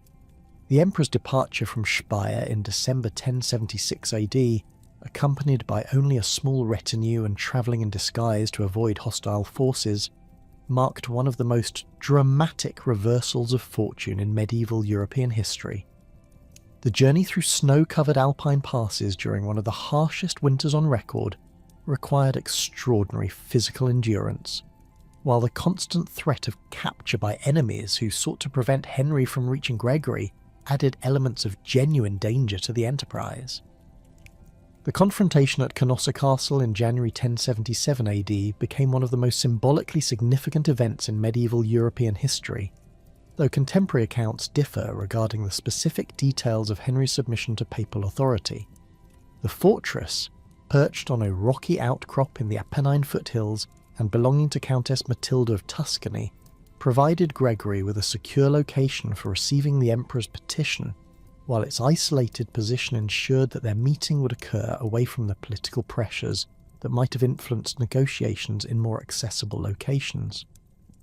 The castle's defensive strength also demonstrated Gregory's understanding that his personal safety required careful attention to security arrangements when dealing with an emperor whose political survival depended on obtaining papal absolution. Henry's 3-day penance outside Canossa's gates, standing barefoot in the snow while wearing only a rough woolen shirt, created a powerful visual representation of imperial submission to papal authority that resonated throughout medieval Europe. Contemporary chroniclers describe the emperor's appearance as deliberately designed to evoke maximum sympathy and demonstrate complete humility before papal judgment.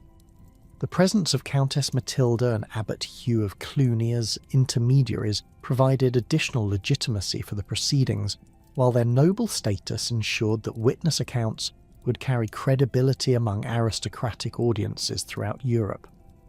The ritual elements of Henry's penance, including his fasting and prayer vigils, emphasized the spiritual dimensions of his submission, while the public nature of his humiliation demonstrated the practical consequences of defying papal authority.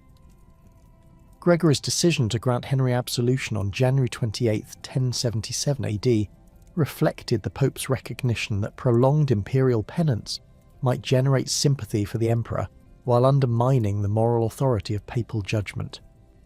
The formal ceremony of absolution, conducted within Canossa's chapel before an assembly of witnesses, followed established liturgical procedures while incorporating specific conditions that limited Henry's restored authority. The emperor's oath to submit all disputed matters to papal judgment and to implement ecclesiastical reforms throughout his territories represented significant concessions that acknowledged papal supremacy in spiritual affairs while constraining imperial autonomy in temporal matters that affected church interests.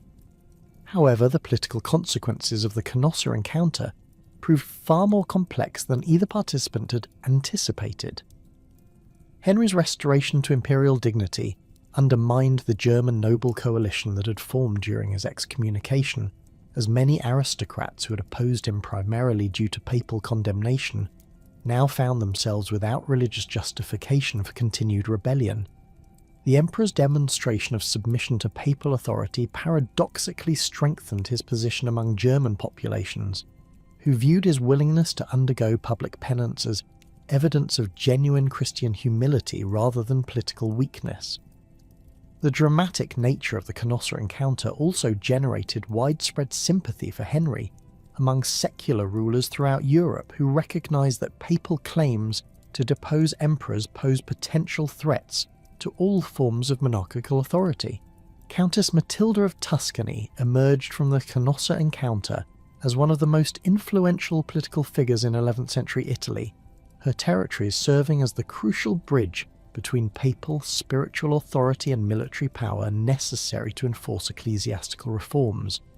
Her inheritance of vast estates stretching from the Po Valley to the approaches of Rome provided her with agricultural revenues and strategic positions that made her cooperation essential for any pope seeking to challenge imperial authority in Italy. The Countess's decision to support Gregory VII against Henry IV reflected both her personal religious convictions and her sophisticated understanding of the political advantages that papal alliance offered for maintaining Tuscan autonomy against imperial centralisation efforts.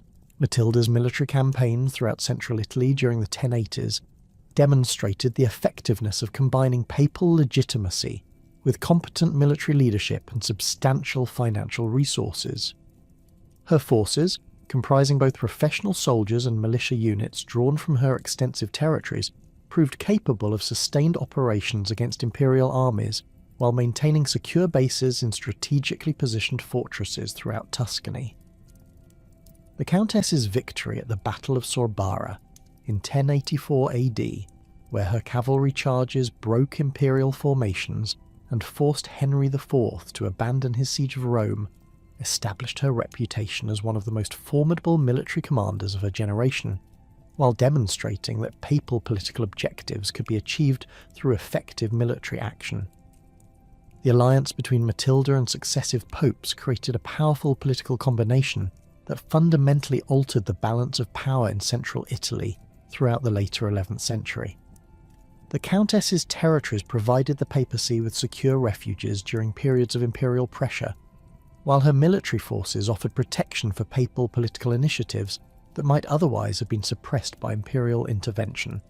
Her extensive patronage of monastic institutions and ecclesiastical construction projects demonstrated the material benefits that papal alliance could provide for regional rulers, while her diplomatic contacts throughout Europe facilitated papal communication with potential allies beyond the Alps. The resumption of hostilities between Henry IV and Gregory VII following the emperor's return to Germany revealed that the Canossa encounter had resolved none of the fundamental issues that had created their original conflict. Henry's reassertion of imperial prerogatives over ecclesiastical appointments and his renewed support for anti-popes demonstrated his understanding that effective imperial authority required control over church personnel and resources. The emperor's siege of Rome in 1084 AD and his installation of Clement III as pope represented the most direct imperial challenge to papal independence since the Ottonian period, forcing Gregory into exile and threatening to reverse all the gains that the reform movement had achieved during the previous decade. Gregory VII's death in exile at Salerno in 1085 AD marked the end of the most confrontational phase of the investiture controversy, while establishing martyrdom narratives that would inspire subsequent papal resistance to imperial authority. His final words, reportedly declaring that he had loved justice and hated iniquity, therefore I die in exile, became rallying cries for ecclesiastical reformers who viewed continued resistance to imperial control as essential for maintaining church independence. The Pope's burial in the Cathedral of Salerno, under the protection of Norman rulers who had supported papal political objectives, symbolised the international dimensions of the church-state conflict and the availability of alternative sources of military support for papal political initiatives. The election of Urban II as Pope in 1088 AD represented continuity with Gregorian reform objectives, while acknowledging the need for more pragmatic approaches to the imperial relationship. Urban's background as a French monk and his extensive experience in ecclesiastical administration provided him with sophisticated understanding of both reform ideology and practical political requirements for effective papal governance. his decision to avoid direct confrontation with Henry IV while maintaining essential reform principles demonstrated the evolution of papal strategy from the confrontational methods that had characterized Gregory's pontificate toward more subtle approaches that emphasized long-term institutional development over immediate political victories. The military campaigns that characterized the later phases of the investiture controversy revealed the extent to which ecclesiastical disputes had become integrated with broader patterns of territorial competition throughout northern and central Italy. Imperial forces operating in support of anti-popes found themselves confronting not only papal armies, but also the emerging communal militias of cities like Milan and Florence, whose commercial interests had become aligned with papal political objectives. The complexity of these military alliances demonstrated that the investiture controversy had evolved beyond a simple church-state dispute to encompass fundamental questions about the nature of political authority and territorial governance in medieval Italy. The role of Norman military power in southern Italy provided crucial support for papal political objectives while simultaneously creating new complications for ecclesiastical policy. The Norman conquest of Byzantine territories in Apulia and Calabria had eliminated imperial influence in southern Italy, while establishing powerful military allies who could threaten imperial positions in central Italy. However, Norman territorial ambitions also posed potential challenges to papal independence, as their rulers possessed sufficient military strength to dominate papal policy if their interests conflicted with ecclesiastical objectives. The complex relationship between papal spiritual authority and Norman military power illustrated the broader challenges facing medieval popes who required secular military support while maintaining claims to independence from temporal political control. The emergence of the First Crusade during Urban II's pontificate represented both the culmination of papal claims to universal spiritual authority and a sophisticated response to the political challenges created by the investiture controversy. The Pope's proclamation of the Crusade at Clermont in 1095 AD demonstrated papal ability to mobilize military resources throughout Western Europe for religious objectives, while providing alternative outlets for aristocratic military energies that might otherwise have been directed against papal political interests. The enthusiastic response to crusading appeals illustrated the extent to which papal spiritual authority had gained acceptance among European populations despite the ongoing conflicts with imperial power. The gradual evolution toward compromise solutions during the early 12th century reflected the exhaustion of both papal and imperial resources after decades of sustained conflict, while acknowledging the practical impossibility of achieving complete victory for either side. The reign of Henry V, who had deposed his own father in 1105 AD, created opportunities for renewed negotiations as the new emperor sought to establish legitimacy for his rule, while distancing himself from the most controversial aspects of his predecessor's ecclesiastical policies. Similarly, the election of Calixtus II as Pope in 1119 AD brought to the papal throne a member of the Burgundian nobility whose aristocratic background facilitated diplomatic contacts with imperial representatives, while his reform commitments ensured continuity with established papal objectives. The preliminary negotiations that preceded the Concordat of Worms revealed the sophisticated diplomatic methods that had evolved during decades of church-state conflict. Papal and imperial representatives conducted extensive discussions regarding the specific procedures for episcopal appointments, the division of temporal and spiritual authority, and the ceremonial protocols that would govern future imperial-papal relations.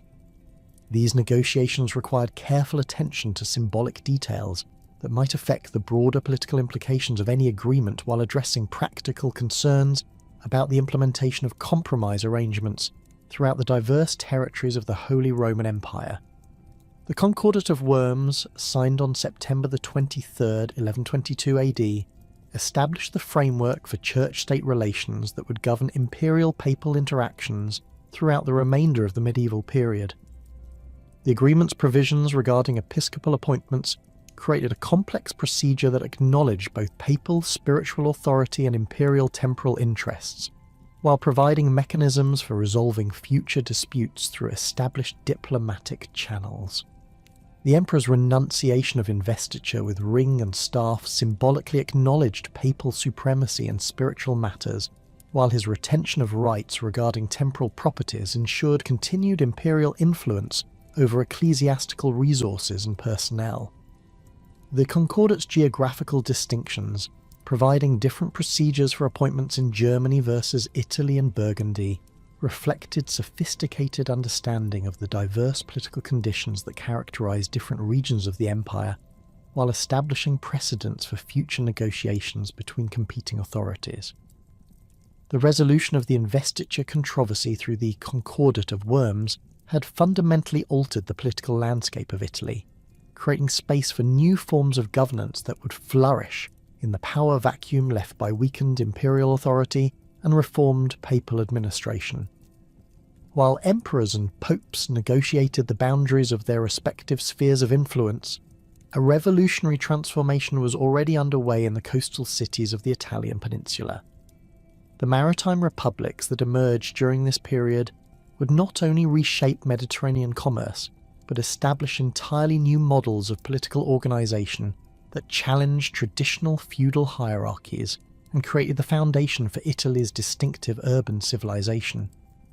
Venice's emergence as the dominant maritime power in the Eastern Mediterranean represented the culmination of centuries of gradual political and economic development that had transformed a collection of refugee settlements in the Adriatic lagoons into Europe's most sophisticated commercial empire.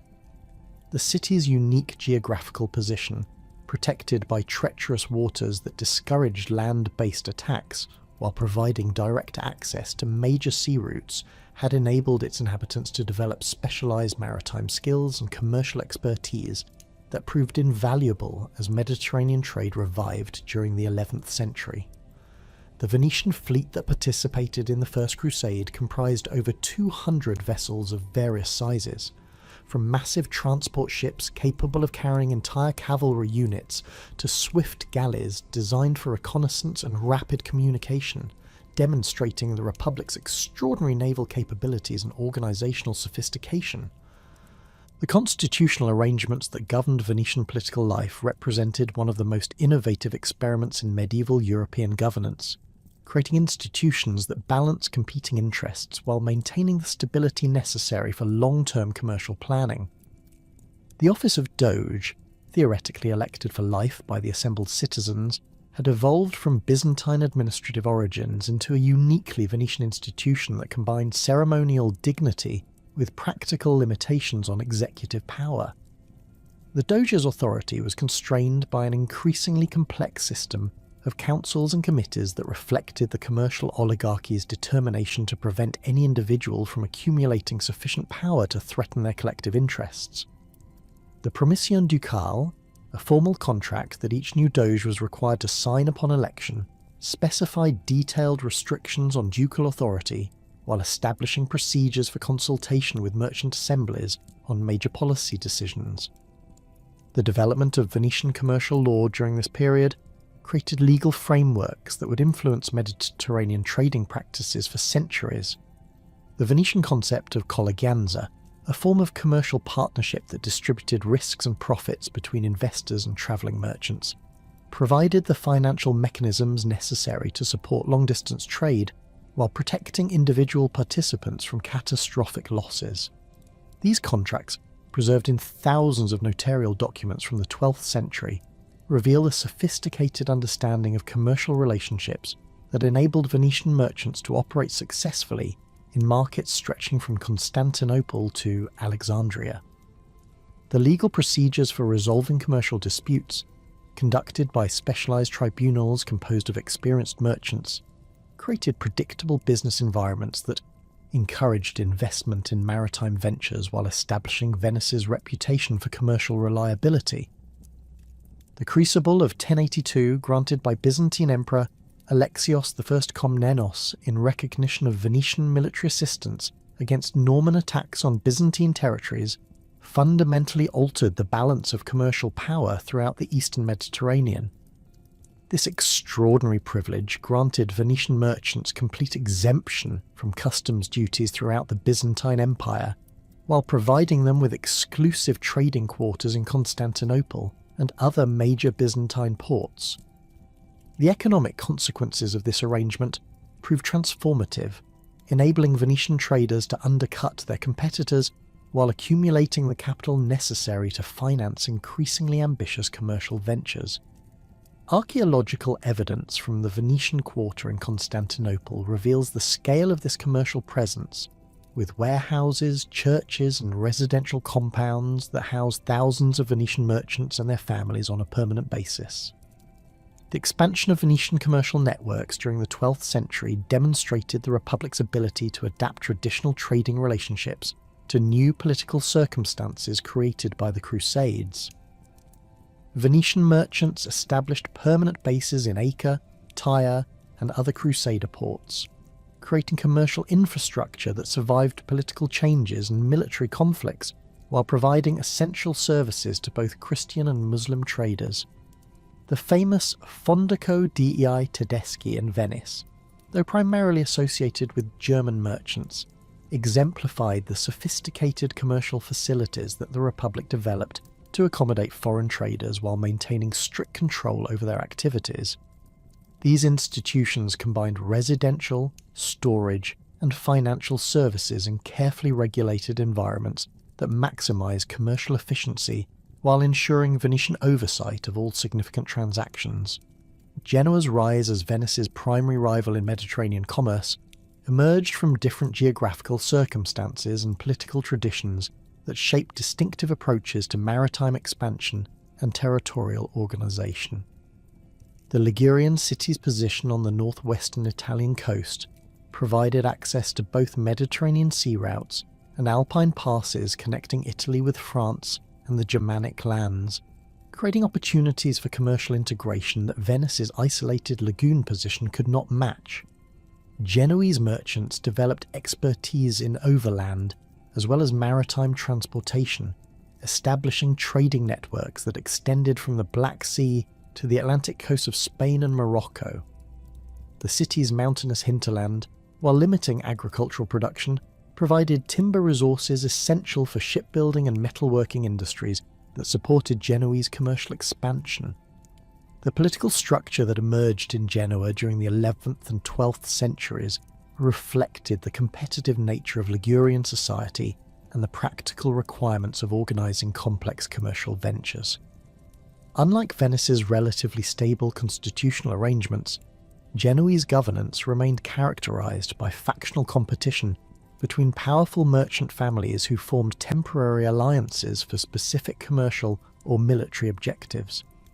The office of consul, typically held by multiple individuals simultaneously, provided executive authority while preventing any single faction from dominating municipal policy.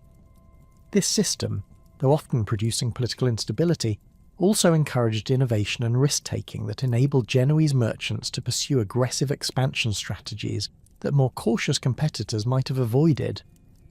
The Genoese conquest of Corsica and Sardinia during the 11th century demonstrated the Republic's willingness to combine commercial objectives with territorial expansion in ways that distinguished it from Venice's primarily commercial approach to Mediterranean dominance.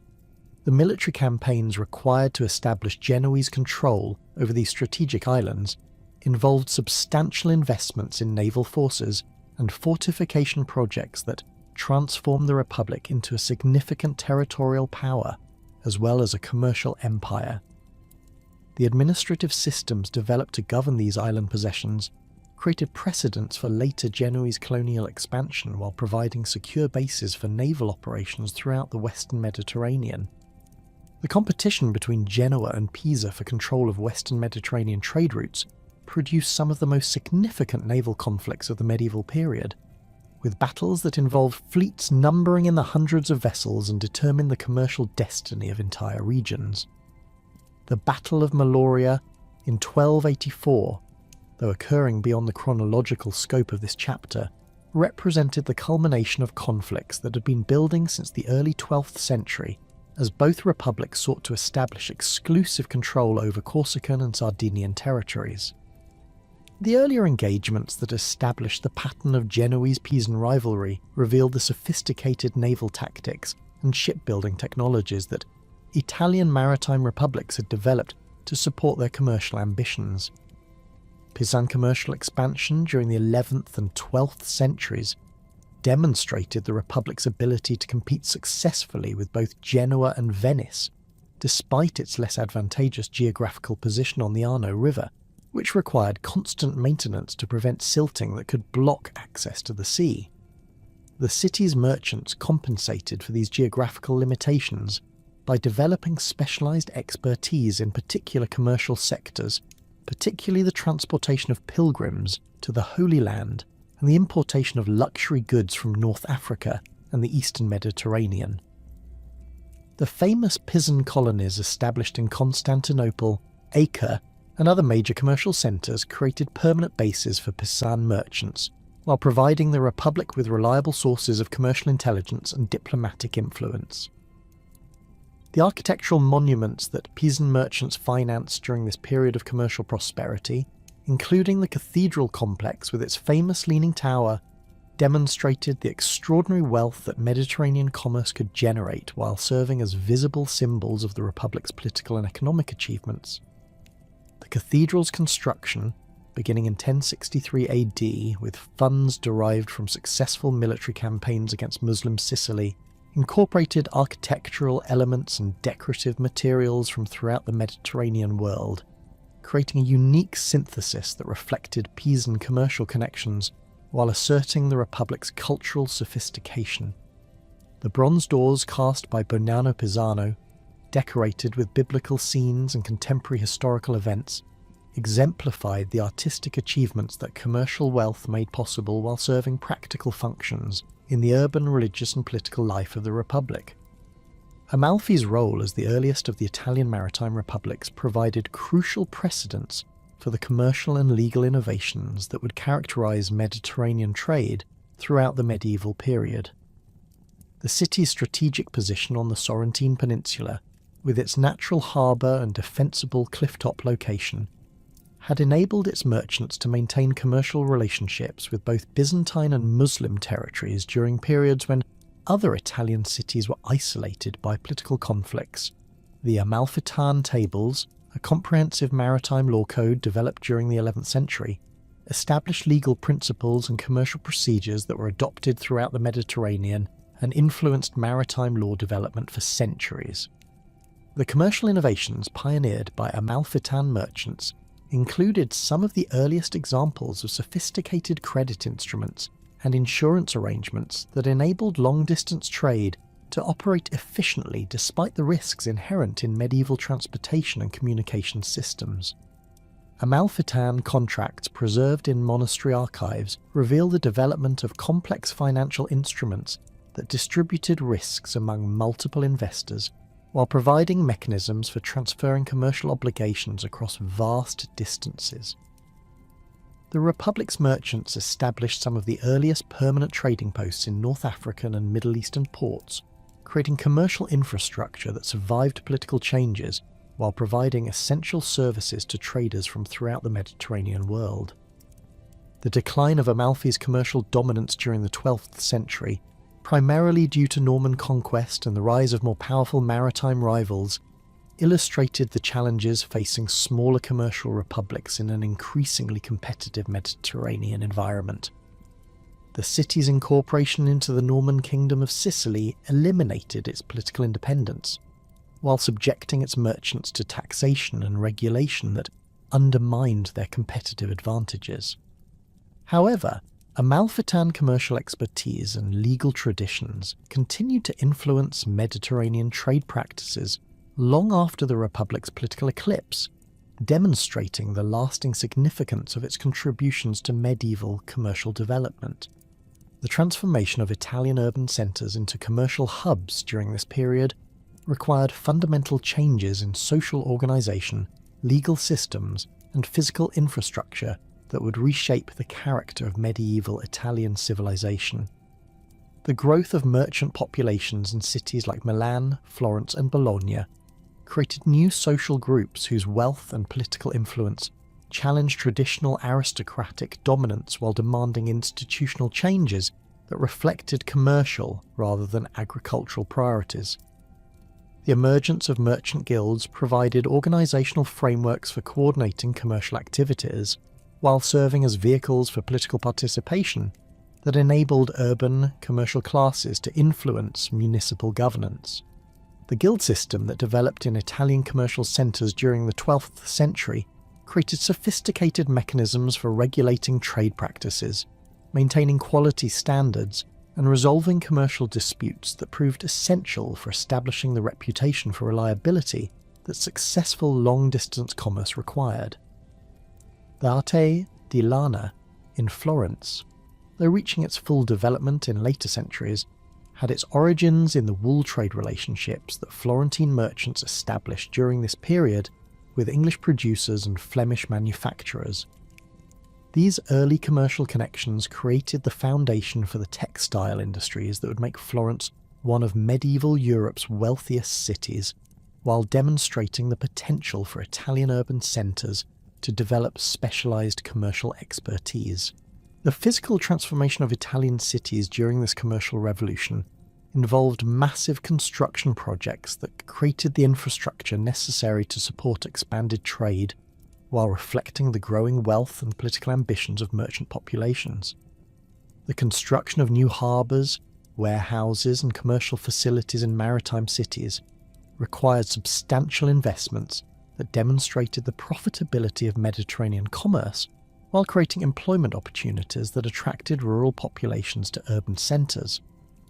The development of new residential districts to accommodate growing merchant populations led to innovations in urban planning and architecture that would influence Italian city development throughout the medieval period.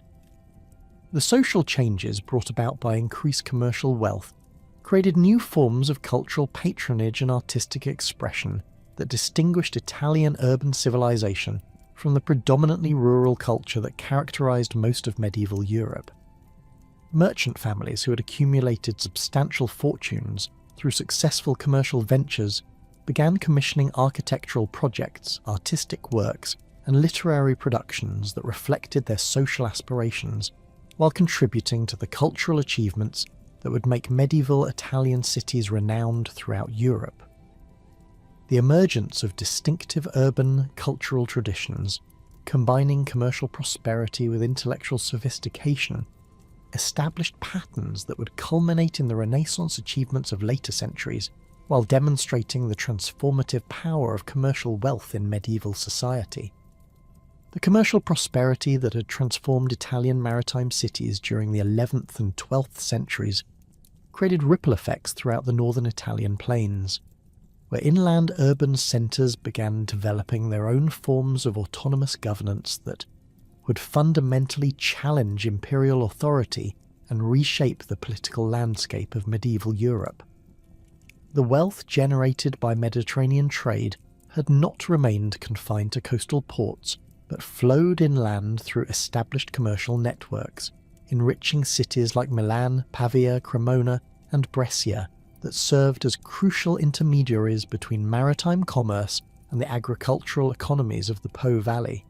These inland commercial centres, swollen with merchant populations and artisan communities whose prosperity depended on trade rather than traditional agricultural relationships, began demanding political arrangements that reflected their economic importance while protecting their commercial interests from the arbitrary interference of imperial administrators and feudal lords.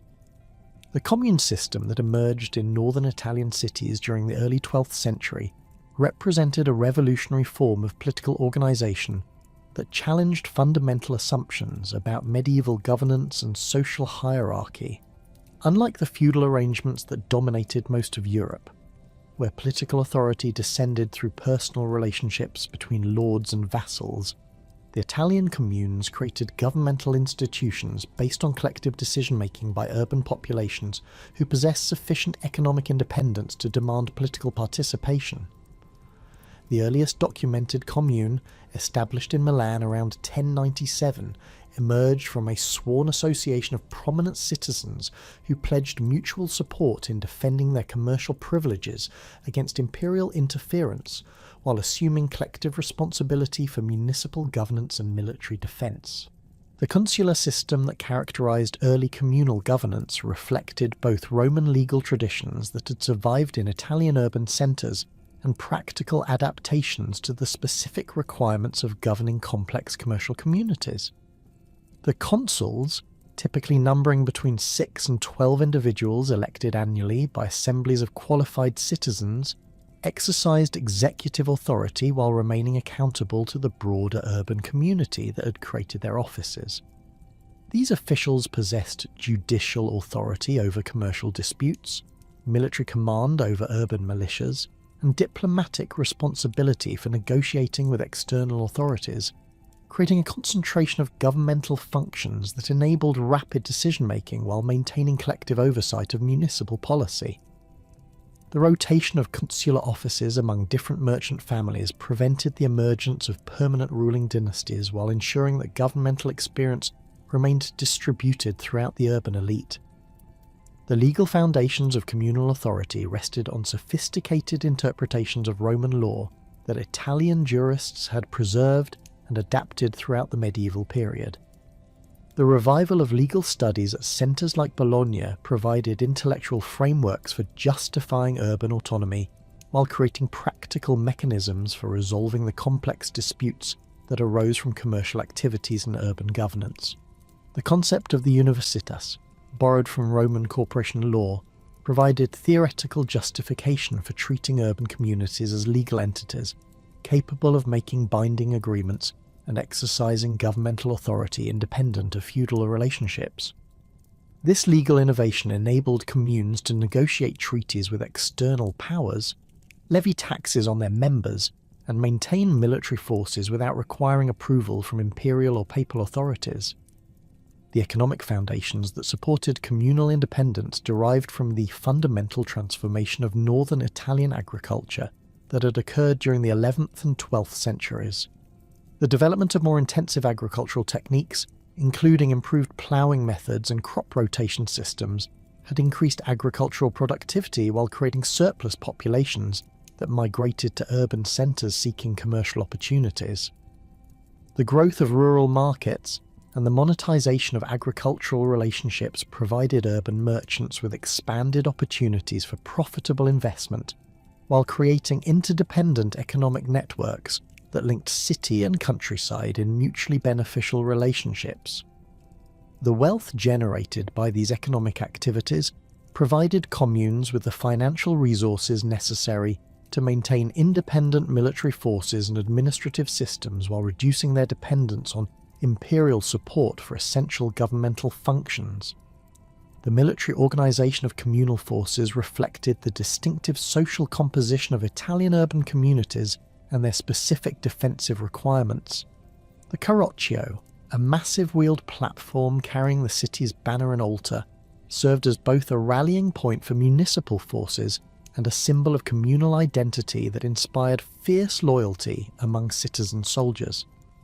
These elaborate constructions, drawn by oxen and accompanied by priests who conducted religious services during military campaigns, represented the fusion of civic pride and religious devotion that motivated communal military efforts.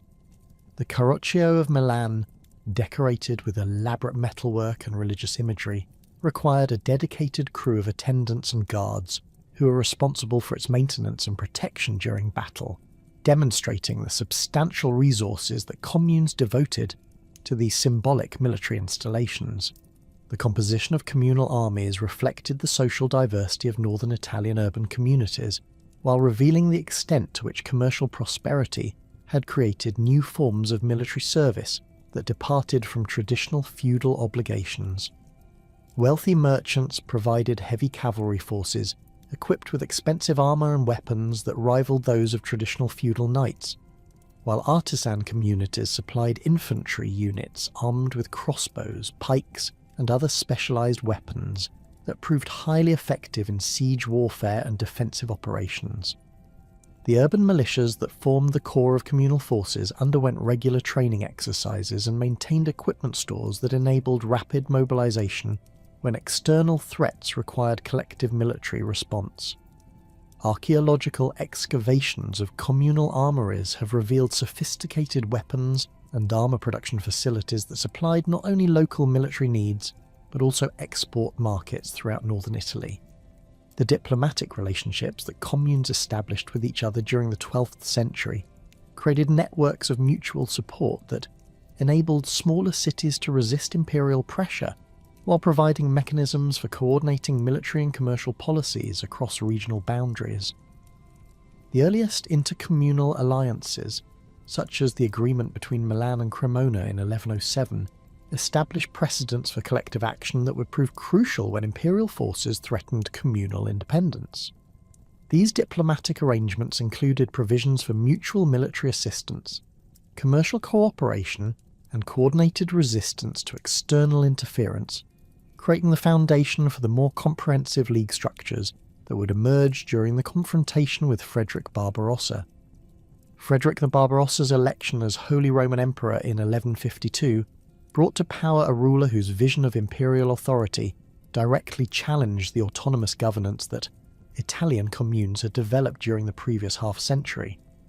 The new emperor's determination to restore effective imperial control over Italian territories reflected both his personal commitment to Hohenstaufen, dynastic traditions, and his practical understanding that imperial authority required substantial revenues that could only be extracted through direct control over Italy's prosperous urban centres. Frederick's legal advisors, trained in the revived Roman law traditions of Bologna, provided theoretical justifications for imperial supremacy that directly contradicted the legal arguments that communes used to defend their autonomous status, creating an ideological conflict that could not be resolved through diplomatic compromise. The Diet of Roncaglia in 1158 represented Frederick's most systematic attempt to reassert imperial authority over Italian communes through legal and administrative mechanisms that would subordinate municipal governance to imperial oversight. The assembly, attended by imperial officials, Italian bishops, and reluctant communal representatives, established comprehensive regulations that restricted communal autonomy while requiring substantial tribute payments to imperial authorities. The Roncaglia decrees prohibited communes from maintaining independent military forces, conducting autonomous diplomatic relations, or exercising judicial authority over major criminal cases, effectively reducing municipal governments to administrative agents of imperial authority. The appointment of imperial podesta to oversee communal governance represented a direct challenge to the consular system while ensuring that municipal policies would conform to imperial objectives rather than local commercial interests. The initial communal response to the Roncaglia decrees revealed the extent to which urban populations had developed political consciousness and organisational capabilities that enabled effective resistance to external authority. Milan's rejection of imperial demands and its subsequent destruction by Frederick's forces in 1162 demonstrated both the determination of communal resistance and the devastating consequences that imperial military power could inflict on rebellious cities. The systematic demolition of Milan's walls, the dispersal of its population, and the symbolic ploughing of its urban centre with salt represented imperial attempts to eliminate not only a specific centre of resistance, but the very concept of urban autonomy that challenged traditional hierarchical relationships. However, the destruction of Milan also revealed the limitations of imperial military strategies that depended on terror and devastation, rather than sustainable administrative control. The scattered Milanese population maintained their communal identity during their enforced exile while developing networks of support among other northern Italian cities that viewed Milan's fate as a warning of their own potential destruction. The refugees' accounts of imperial brutality strengthened anti-imperial sentiment throughout Lombardy, while providing practical intelligence about imperial military methods and weaknesses that would prove valuable in subsequent conflicts. The emperor's inability to establish effective administration over Milan's destroyed territories demonstrated that military conquest alone could not create the stable, governmental control that imperial authority required. The formation of the Lombard League in 1167 represented the culmination of diplomatic and military preparations that had been developing since Frederick's initial assertion of imperial authority over Italian communes. The alliance, initially comprising 16 cities including Venice, Verona, Padua, and Vicenza, created unprecedented coordination between previously competitive urban centres that recognised their common interest in resisting imperial control. The League's organisational structure, based on collective decision-making and shared military obligations, reflected the governmental principles that individual communes had developed while adapting them to the requirements of intercommunal cooperation. The establishment of the new city of Alessandria, named in honour of Pope Alexander III, who supported the League against Frederick, demonstrated the alliance's ability to undertake major construction projects while creating strategic strongpoints that could anchor collective defensive efforts. The military preparations undertaken by the Lombard League revealed the sophisticated organisational capabilities that Italian communes had developed during decades of independent governance. The League's forces combined the individual military resources of member cities while creating integrated command structures that enabled coordinated operations across multiple theatres of conflict. The construction of new fortifications at strategic locations throughout Lombardy created defensive networks that could channel imperial forces into predetermined killing zones while providing secure bases for League military operations. The development of coordinated intelligence networks enabled League commanders to track imperial movements while maintaining secure communication between allied cities despite the distances and geographical obstacles that separated them. The financial arrangements that supported League military operations demonstrated the extraordinary wealth that northern Italian commerce had generated, while revealing the sophisticated fiscal mechanisms that communes had developed to fund collective enterprises. The assessment of contributions based on each city's commercial capacity, rather than traditional feudal obligations, reflected the economic realities of Italian urban development while ensuring that military burdens were distributed according to each member's ability to pay. The establishment of common treasuries and coordinated taxation systems enabled the League to maintain substantial military forces over extended periods while supporting the construction and maintenance of fortifications that required enormous investments in materials and labour.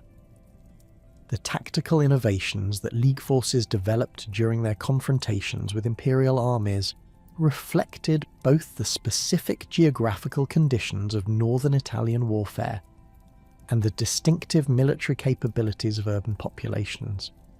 The extensive use of crossbow units, drawn from artisan communities that possessed the technical skills necessary to manufacture and maintain these sophisticated weapons, provided League forces with devastating firepower that proved highly effective against traditional heavy cavalry. The development of coordinated infantry formations, supported by field fortifications and mobile barriers, enabled communal forces to exploit their numerical advantages while minimizing the impact of imperial cavalry charges. The integration of siege engines and other mechanical devices, constructed by urban craftsmen who possessed specialized engineering knowledge, provided League forces with capabilities that had previously been available only to major feudal powers. The Battle of Legnano on May 29, 1176, represented the decisive military confrontation that established the practical limits of imperial authority in northern Italy, while demonstrating the effectiveness of communal military organisation and tactics. The engagement began when Frederick's cavalry forces, advancing through the morning mist toward what they believed to be a retreating enemy, encountered the prepared positions of the Lombard League army positioned near the Olona River. The imperial forces, comprising approximately 3,000 heavy cavalry and supporting infantry, initially achieved tactical surprise and drove back the League's forward positions, creating the impression that another imperial victory was imminent.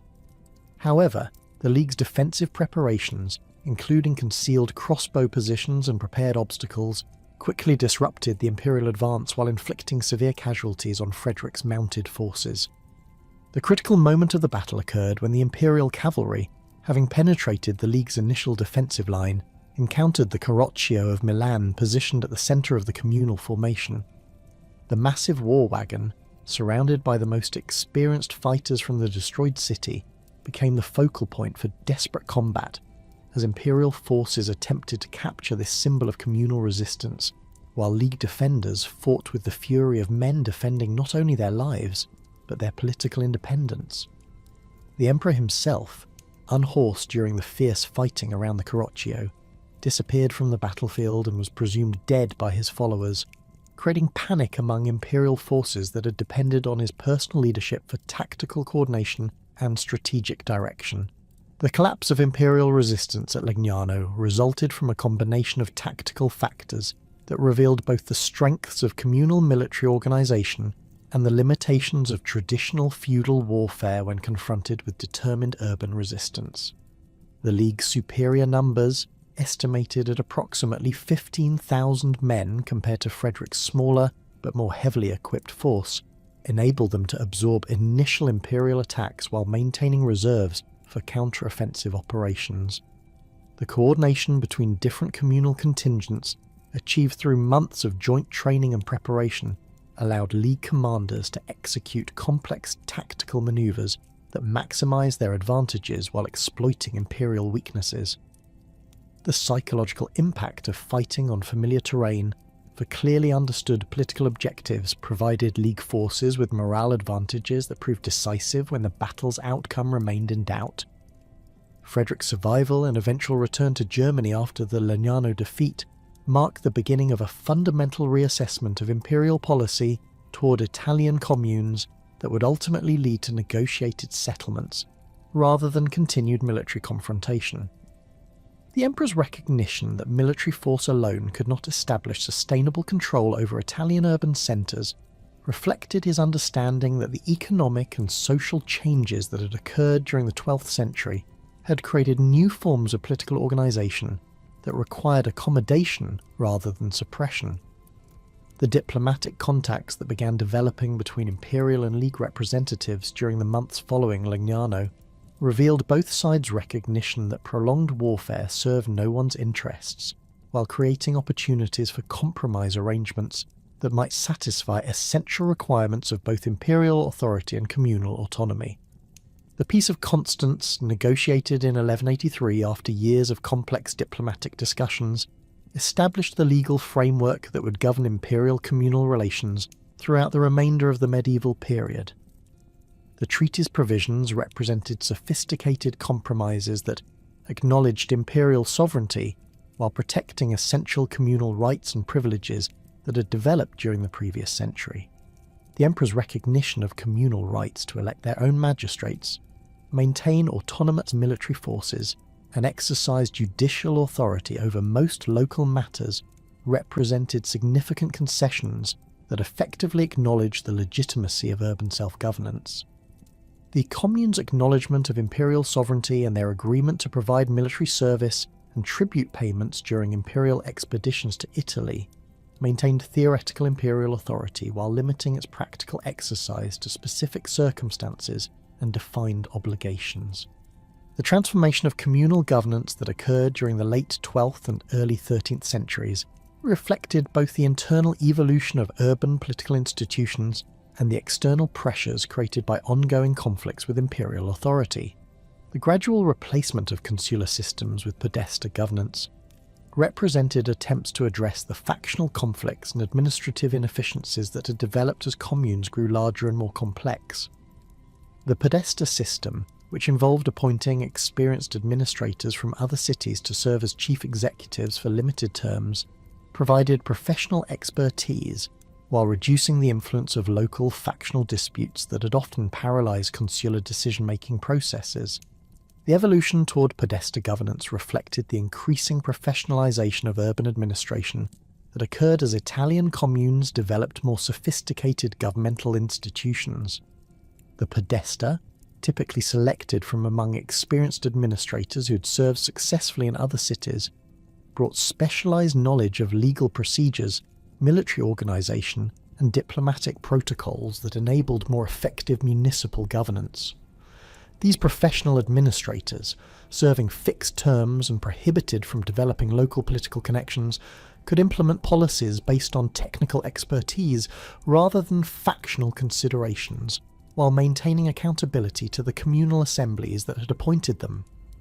The development of standardized administrative procedures and legal codes that accompanied Podesta governance created more predictable and efficient governmental operations, while establishing precedents that influenced urban political development throughout northern and central Italy. The social changes that accompanied the maturation of communal governance reflected the fundamental transformation of Italian urban society that had occurred during the 12th and 13th centuries. The emergence of distinct social groups within urban populations, including wealthy merchant families, prosperous artisans, and dependent labourers, created new forms of social stratification that differed significantly from traditional feudal hierarchies. The development of guild systems that regulated economic activities while providing mechanisms for political participation enabled different occupational groups to influence municipal policy while maintaining social order through established procedures for resolving conflicts and coordinating collective activities. The integration of rural populations into urban economic networks through commercial relationships and territorial expansion created larger and more diverse communities that required increasingly sophisticated governmental institutions to maintain effective administration and social cohesion. The coronation of Frederick II as Holy Roman Emperor in 1220 AD brought to power a ruler whose intellectual brilliance and administrative innovations would fundamentally transform the nature of imperial authority, while simultaneously creating the most sustained challenge to papal supremacy since the investiture controversy. Frederick's unique background as King of Sicily, with his multicultural upbringing in the cosmopolitan environment of Palermo, had exposed him to Byzantine administrative methods, Islamic governmental traditions, and Norman organisational techniques that would inform his revolutionary approach to imperial governance. His fluency in 6 languages, including Arabic and Greek, reflected an intellectual sophistication that distinguished him from his predecessors, while his deep knowledge of classical philosophy and natural sciences earned him the contemporary designation of Stupa Mundi, the wonder of the world. The Kingdom of Sicily that Frederick inherited from his mother Constance represented the most advanced administrative state in medieval Europe, with governmental institutions that had evolved through successive Norman, Byzantine, and Islamic influences into a sophisticated bureaucratic system that would serve as the model for his imperial reforms. The Sicilian administrative apparatus, centred on the royal court at Palermo, employed professional civil servants recruited through merit-based examinations rather than feudal obligations, creating a class of educated administrators whose loyalty derived from royal patronage rather than hereditary relationships.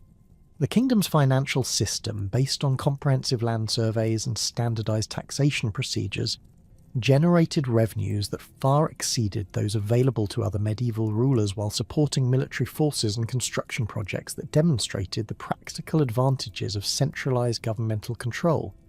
Frederick's constitutions of Melfi, promulgated in 1231 AD, established the legal framework for what would become medieval Europe's most centralized monarchy, while creating precedents for royal authority that challenged traditional feudal relationships throughout the Holy Roman Empire. The Comprehensive Law Code, comprising 253 individual statutes, regulated every aspect of governmental administration from judicial procedures to commercial regulations, creating uniform legal standards that replaced the patchwork of local customs and privileges that had characterized earlier medieval governance. The Constitution's provisions regarding royal monopolies over salt production, silk manufacturing, and grain exportation demonstrated Frederick's understanding that effective political control required direct governmental supervision of essential economic activities rather than dependence on feudal obligations and voluntary contributions. The administrative innovations implemented in the Kingdom of Sicily revealed Frederick's sophisticated understanding of the relationship between governmental efficiency and political authority. The establishment of regional administrative centres each supervised by royal officials responsible directly to the crown, created chains of command that enabled rapid communication and coordinated policy implementation throughout the kingdom's diverse territories. The appointment of justiciars with comprehensive judicial and administrative authority eliminated the jurisdictional conflicts that had plagued earlier governmental systems, while ensuring that royal law took precedence over local customs and privileges. The creation of a professional diplomatic service, staffed by multilingual administrators trained in law and rhetoric, enabled Frederick to conduct complex negotiations with Byzantine, Islamic, and Western European powers while maintaining sophisticated intelligence networks that provided crucial information about political developments throughout the Mediterranean world. The cultural synthesis that characterised Frederick's court at Palermo reflected both his personal intellectual interests and his strategic recognition that cultural achievements could enhance political prestige while attracting talented administrators and scholars whose expertise would strengthen royal governance. The court's library, containing works in Latin, Greek, Arabic, and Hebrew, represented one of medieval Europe's most comprehensive collections of classical and contemporary scholarship, while the translation project sponsored by royal patronage made previously inaccessible texts available to Western European scholars. The scientific investigations conducted under royal auspices, including Frederick's own treatise on falconry that demonstrated sophisticated understanding of animal behaviour and natural philosophy, established the Sicilian court as a centre of intellectual innovation that rivaled the great universities of Paris and Bologna. Frederick's approach to the papacy represented a fundamental departure from the accommodating policies that had characterised imperial-papal relations since the Concordat of Worms, reflecting his conviction that effective imperial authority required direct control over ecclesiastical resources and personnel throughout his territories. His appointment of trusted administrators to major ecclesiastical positions, regardless of papal preferences, demonstrated his determination to subordinate church hierarchy to imperial political objectives, while his taxation of ecclesiastical properties violated established agreements that had exempted church lands from royal financial demands. The emperor's establishment of the University of Naples in 1224 AD, designed to train administrators for royal service while providing an alternative to papal-controlled educational institutions, represented a direct challenge to ecclesiastical monopoly over higher education that threatened to undermine one of the Church's primary sources of political influence. The confrontation between Frederick II and Pope Gregory IX that erupted in the late 1220s emerged from competing visions of Christian governance that could not be reconciled through diplomatic compromise or territorial accommodation. Gregory's background as a canon lawyer and his deep commitment to Gregorian reform principles made him particularly sensitive to imperial encroachments on ecclesiastical authority, while his experience as papal legate had provided him with detailed knowledge of the administrative methods that Frederick employed to subordinate church institutions to royal control. The Pope's decision to launch a comprehensive campaign against imperial authority reflected his understanding that Frederick's governmental innovations posed existential threats to papal independence that required immediate and decisive response. The emperor's delayed departure for the Sixth Crusade provided Gregory IX with the pretext necessary to initiate formal proceedings against imperial authority, while rallying ecclesiastical opposition to Frederick's policies throughout Western Europe. The papal excommunication pronounced in 1227 AD, ostensibly for Frederick's failure to fulfill his crusading vows, actually represented Gregory's response to years of imperial interference in ecclesiastical affairs that had violated fundamental principles of church independence. The excommunication's practical consequences proved immediately apparent as bishops throughout the Holy Roman Empire faced impossible choices between obedience to papal authority and continued cooperation with imperial administration, creating ecclesiastical chaos that undermined governmental effectiveness, while providing papal supporters with opportunities to organise resistance to imperial policies. Frederick's decision to proceed with the crusade despite his excommunicated status represented both a calculated political maneuver and a demonstration of his conviction that imperial authority derived from divine appointment rather than papal approval. The emperor's departure for the Holy Land in June 1228 AD, accompanied by a modest military force but extensive diplomatic preparations, reflected his understanding that successful crusading required negotiation rather than military conquest in the complex political environment of 13th century Palestine. His multilingual capabilities and sophisticated knowledge of Islamic culture, acquired during his Sicilian upbringing, provided crucial advantages in the diplomatic contacts that would ultimately prove more significant than military operations in achieving crusading objectives. The negotiations that Frederick conducted with Sultan al-Kamil of Egypt revealed both rulers' sophisticated understanding of the political complexities that governed Christian-Muslim relations in the Eastern Mediterranean during the 13th century. The Sultan's willingness to cede Jerusalem to Christian control in exchange for imperial guarantees regarding Muslim pilgrimage rights reflected his recognition that diplomatic accommodation served both rulers' interests more effectively than continued military confrontation. Frederick's acceptance of arrangements that permitted continued Muslim presence in Jerusalem while establishing Christian administrative control demonstrated his pragmatic approach to religious conflicts that contrasted sharply with the militant rhetoric that characterized most crusading enterprises. The Treaty of Jaffa, signed in February 1229 AD, achieved the primary objective of Christian crusading through negotiated settlement rather than military conquest, establishing precedents for diplomatic resolution of religious conflicts that would influence subsequent Christian-Muslim relations throughout the medieval period.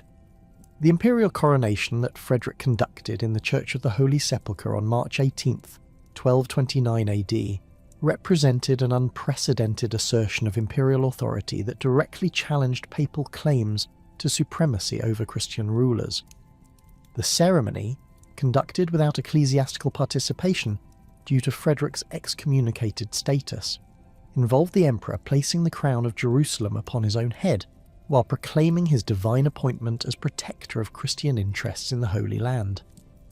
Contemporary accounts describe the elaborate ritual elements that Frederick employed to legitimize his self-coronation, including readings from imperial legal codes and invocations of classical precedents that emphasized imperial rather than papal authority over temporal governance.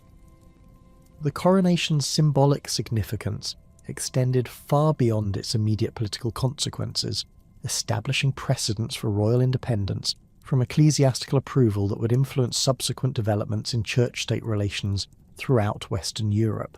The papal response to Frederick's successful crusade and self-coronation revealed the extent to which Gregory IX viewed the emperor's achievements as threats to papal authority rather than contributions to Christian welfare.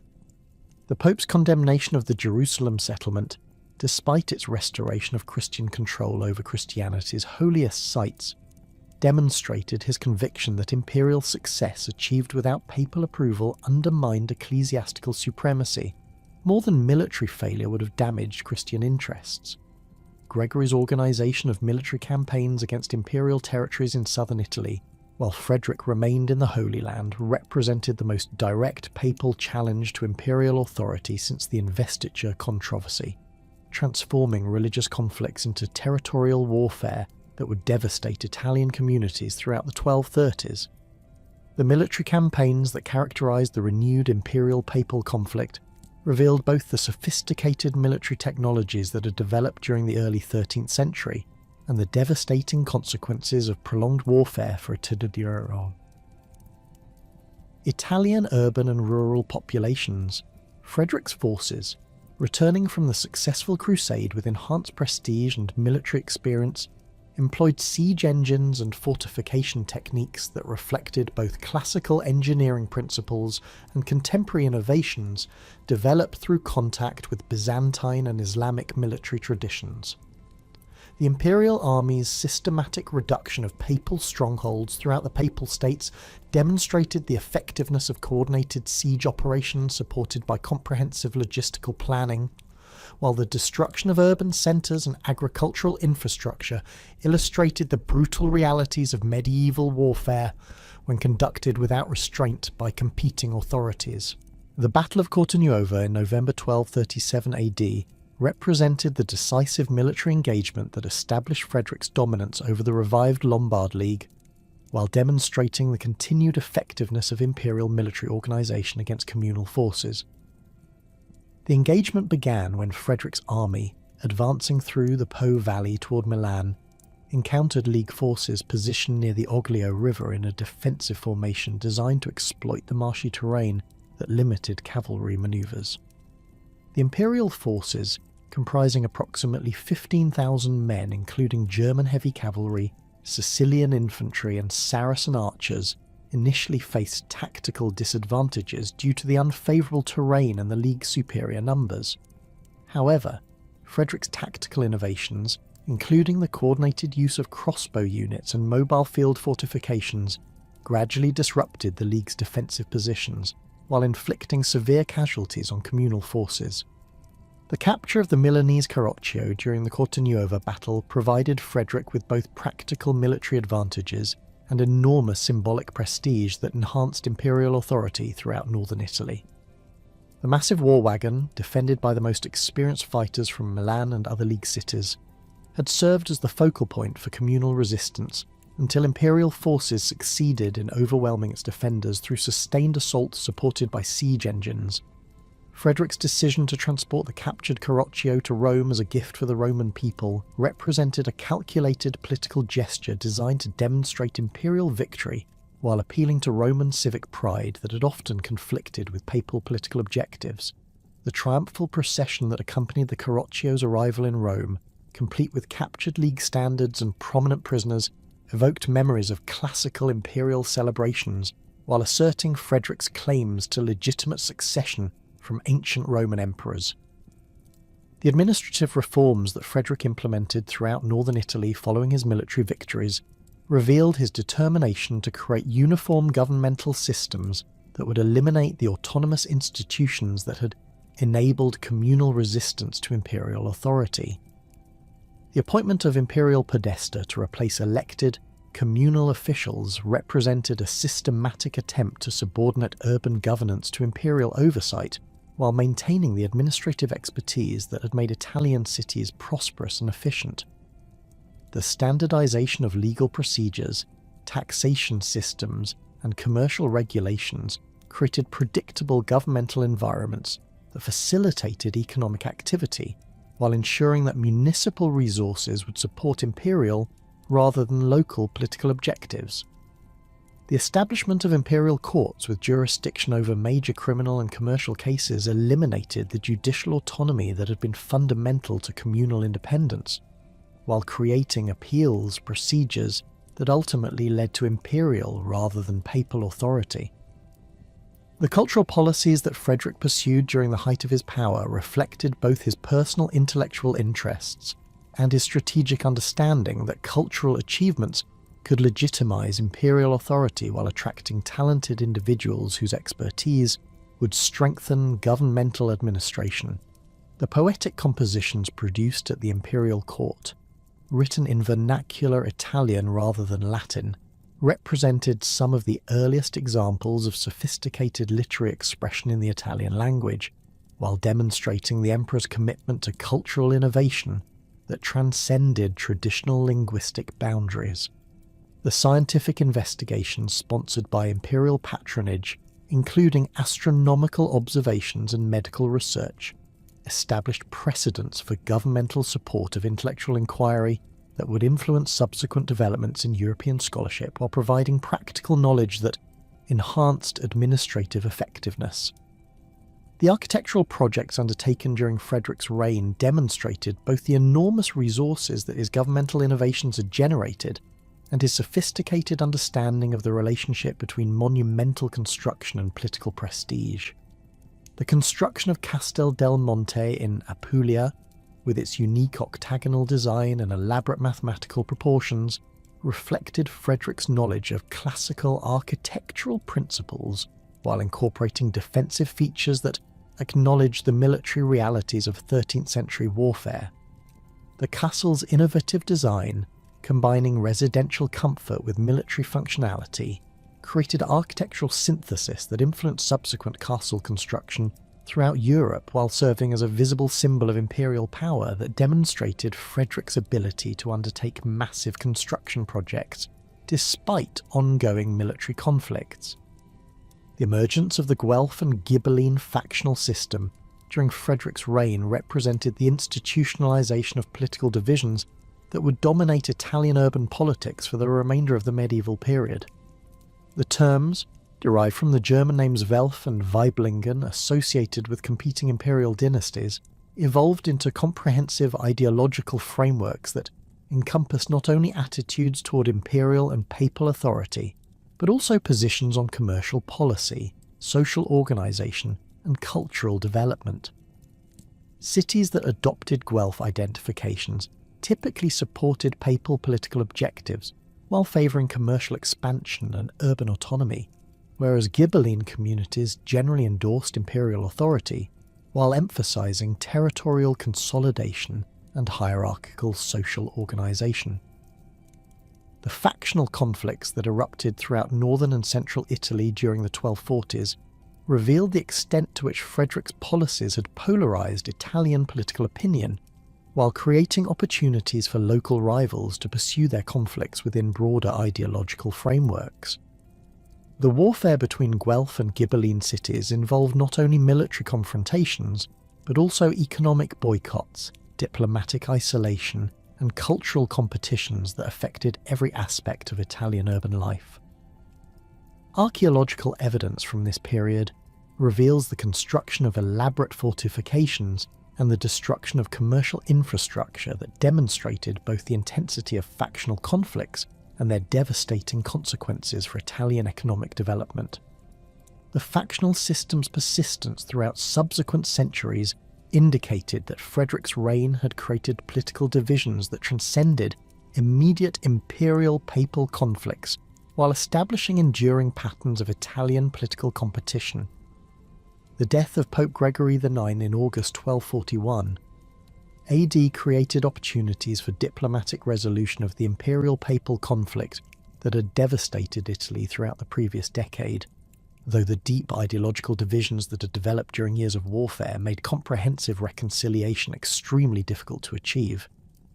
Frederick's siege of Rome during the papal interregnum demonstrated his determination to influence papal elections, while his subsequent negotiations with the newly elected Pope Innocent IV revealed both rulers' recognition that continued warfare served neither imperial nor ecclesiastical interests. However, the fundamental disagreements regarding the nature of imperial and papal authority that had created the original conflict remained unresolved, ensuring that any diplomatic settlement would prove temporary unless accompanied by structural changes in the relationship between temporal and spiritual power. Pope Innocent IV's flight to Lyon in 1244 AD represented the most dramatic papal challenge to imperial authority since Gregory VII's confrontation with Henry IV, though the circumstances and consequences of 13th century papal exile differed significantly from earlier examples of church-state conflict. Innocent's establishment of an alternative papal court beyond Frederick's reach enabled continued ecclesiastical opposition to imperial policies while providing a secure base for organising international resistance to imperial authority. The Pope's legal training and administrative experience provided him with sophisticated understanding of the canonical and diplomatic procedures necessary to mobilise European opposition to Frederick's governmental innovations, while his French connections offered potential military support for anti-imperial campaigns. The Council of Lyon, convened by Innocent IV in 1245 AD, represented the culmination of papal efforts to organise comprehensive opposition to Frederick's imperial authority, while establishing legal precedents for papal supremacy over temporal rulers that would influence church-state relations throughout the remainder of the medieval period. The council's formal deposition of Frederick, proclaimed before an assembly of ecclesiastical and secular representatives from throughout Western Europe, asserted papal authority to judge and remove emperors who violated their obligations to protect church interests. The elaborate legal arguments presented to justify imperial deposition drew upon both canonical law and classical precedents, while creating new theoretical frameworks for papal intervention in temporal governance that extended far beyond the specific circumstances of Frederick's case. The military campaigns that followed Frederick's deposition revealed both the continued effectiveness of imperial military organisation and the growing strength of papal-sponsored opposition that drew support from throughout Western Europe. The emperor's forces, despite their tactical superiority and professional leadership, faced increasing difficulties in maintaining control over territories where local populations had been influenced by papal propaganda and ecclesiastical sanctions. The emergence of papal-sponsored military expeditions, led by experienced commanders and supported by substantial financial resources, created multiple theatres of conflict that stretched imperial military capabilities while providing opportunities for anti-imperial forces to coordinate their resistance efforts. The prolonged nature of these conflicts demonstrated that neither side possessed the overwhelming advantages necessary for decisive victory, ensuring that warfare would continue until political circumstances changed or one side's resources became exhausted. The death of Frederick II at Castel Fiorentino in December 1250 AD marked the end of the most sustained challenge to papal supremacy in medieval European history, while creating succession problems that would ultimately lead to the complete collapse of Hohenstaufen dynastic authority. The emperor's final years had been marked by increasing isolation as European rulers, influenced by papal propaganda and concerned about the implications of imperial success for their own authority, gradually withdrew their support for imperial policies. Frederick's attempts to ensure dynastic succession through careful arrangements for his son Conrad's inheritance proved inadequate to address the fundamental problems that imperial policies had created, particularly the irreconcilable opposition of ecclesiastical authorities who viewed Hohenstaufen rule as an existential threat to church independence. The brief reign of Conrad IV as Holy Roman Emperor revealed the extent to which Frederick's policies had undermined the traditional sources of imperial authority, while creating enemies whose opposition could not be overcome through military force or diplomatic accommodation. Conrad's attempts to maintain control over his father's Italian territories faced coordinated opposition from papal forces, Guelph cities, and foreign interventions that exploited Hohenstaufen weaknesses while pursuing their own territorial ambitions. The young emperor's death in 1254 AD eliminated the last legitimate Hohenstaufen claimant with sufficient political experience to maintain dynastic authority, creating a succession crisis that would enable papal supporters to complete their destruction of imperial power in southern Italy. The tragic fate of Conradin, the last legitimate Hohenstaufen heir, represented the final chapter in the papal campaign to eliminate imperial authority that had challenged ecclesiastical supremacy throughout the 13th century. The young prince's invasion of Italy in 1267 AD, supported by Ghibelline cities and German nobles who sought to restore imperial authority, initially achieved significant military successes that suggested the possibility of Hohenstaufen restoration. However, his defeat at the Battle of Tagliacozzo in August 1268 AD by Charles of Anjou's forces, fighting under papal sponsorship, eliminated the last hope for imperial revival while providing papal authorities with the opportunity to execute the final Hohenstaufen claimant. Conradin's public execution in Naples represented both the practical elimination of dynastic opposition to papal policies and the symbolic triumph of ecclesiastical authority over the imperial tradition that had dominated European politics since Charlemagne's reign. The papal victory over the Hohenstaufen dynasty fundamentally altered the balance of power throughout Italy, while creating new political arrangements that would characterise the peninsula's development throughout the later medieval period. The elimination of effective imperial authority enabled the emergence of independent city-states, territorial principalities, and foreign interventions that would fragment Italian political unity while creating the competitive environment that would ultimately produce the Renaissance achievements of the 14th and 15th centuries.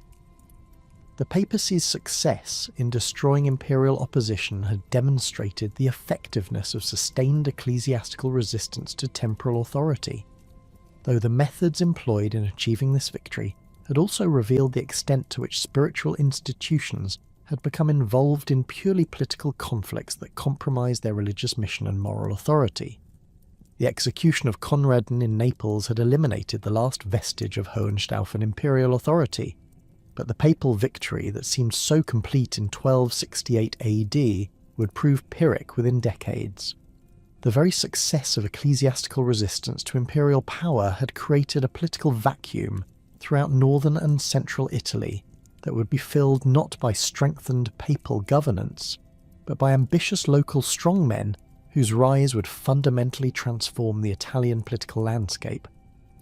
The communal institutions that had developed during the 12th and 13th centuries, weakened by decades of factional warfare between Guelph and Ghibelline supporters, proved increasingly incapable of maintaining effective governance as economic pressures, social tensions, and external military threats overwhelmed the consensus-based decision-making that had characterized earlier urban republics. The transformation of communal governments into signori represented one of the most significant political developments in medieval European history, as Italian cities gradually abandoned their experimental republican institutions in favour of autocratic rule by individual strongmen or powerful families.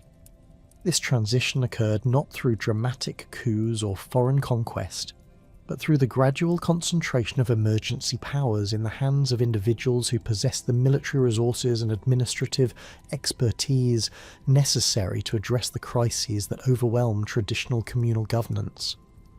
The appointment of permanent podesta with expanded authority, initially intended as temporary measures to address specific emergencies, evolved into hereditary lordships that maintained the forms of communal government while concentrating actual power in dynastic hands.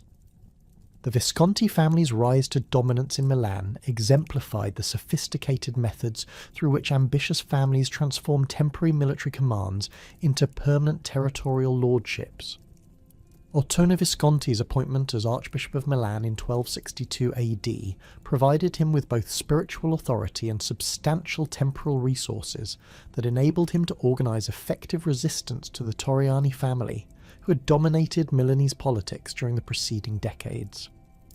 The Visconti's systematic accumulation of ecclesiastical benefices, strategic marriage alliances, and military commands created a power base that transcended traditional communal institutions while maintaining sufficient legitimacy to avoid provoking widespread popular opposition.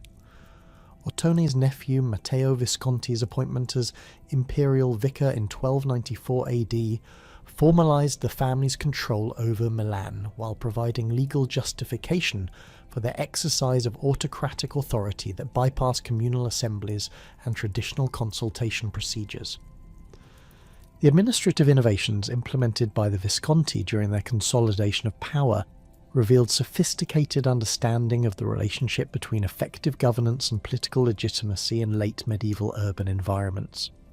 The family's retention of traditional communal offices and ceremonial procedures maintained the appearance of republican government while concentrating actual decision-making authority in their private councils and administrative apparatus. The appointment of professional administrators drawn from throughout northern Italy created a bureaucratic system that combined the efficiency of centralised authority with the expertise of experienced urban governance, enabling the Visconti to provide more effective administration than the factionally divided communal governments they had replaced. The development of comprehensive taxation systems, professional military forces, and coordinated diplomatic policies demonstrated the practical advantages of autocratic rule, while justifying continued Visconti dominance through demonstrated governmental competence. The territorial expansion that characterised Visconti rule throughout the 14th century illustrated both the military capabilities that seigneurial governments could develop and the persistent instability that marked Italian political relationships during this period. Giangalazzo Visconti's systematic conquest of neighbouring cities during the 1380s and 1390s created the most extensive territorial state in northern Italy since the Lombard Kingdom, with Visconti authority extending from the Alpine foothills to the approaches of Bologna and Florence. The Duke's military campaigns employed professional mercenary companies, whose tactical innovations and sustained availability provided decisive advantages over the citizen militias and temporary alliances that characterised traditional communal defence. The siege of Padua in 1388 AD demonstrated the sophisticated engineering capabilities that Visconti forces had developed, with elaborate siege works and coordinated artillery bombardments that overcame fortifications that had previously been considered impregnable.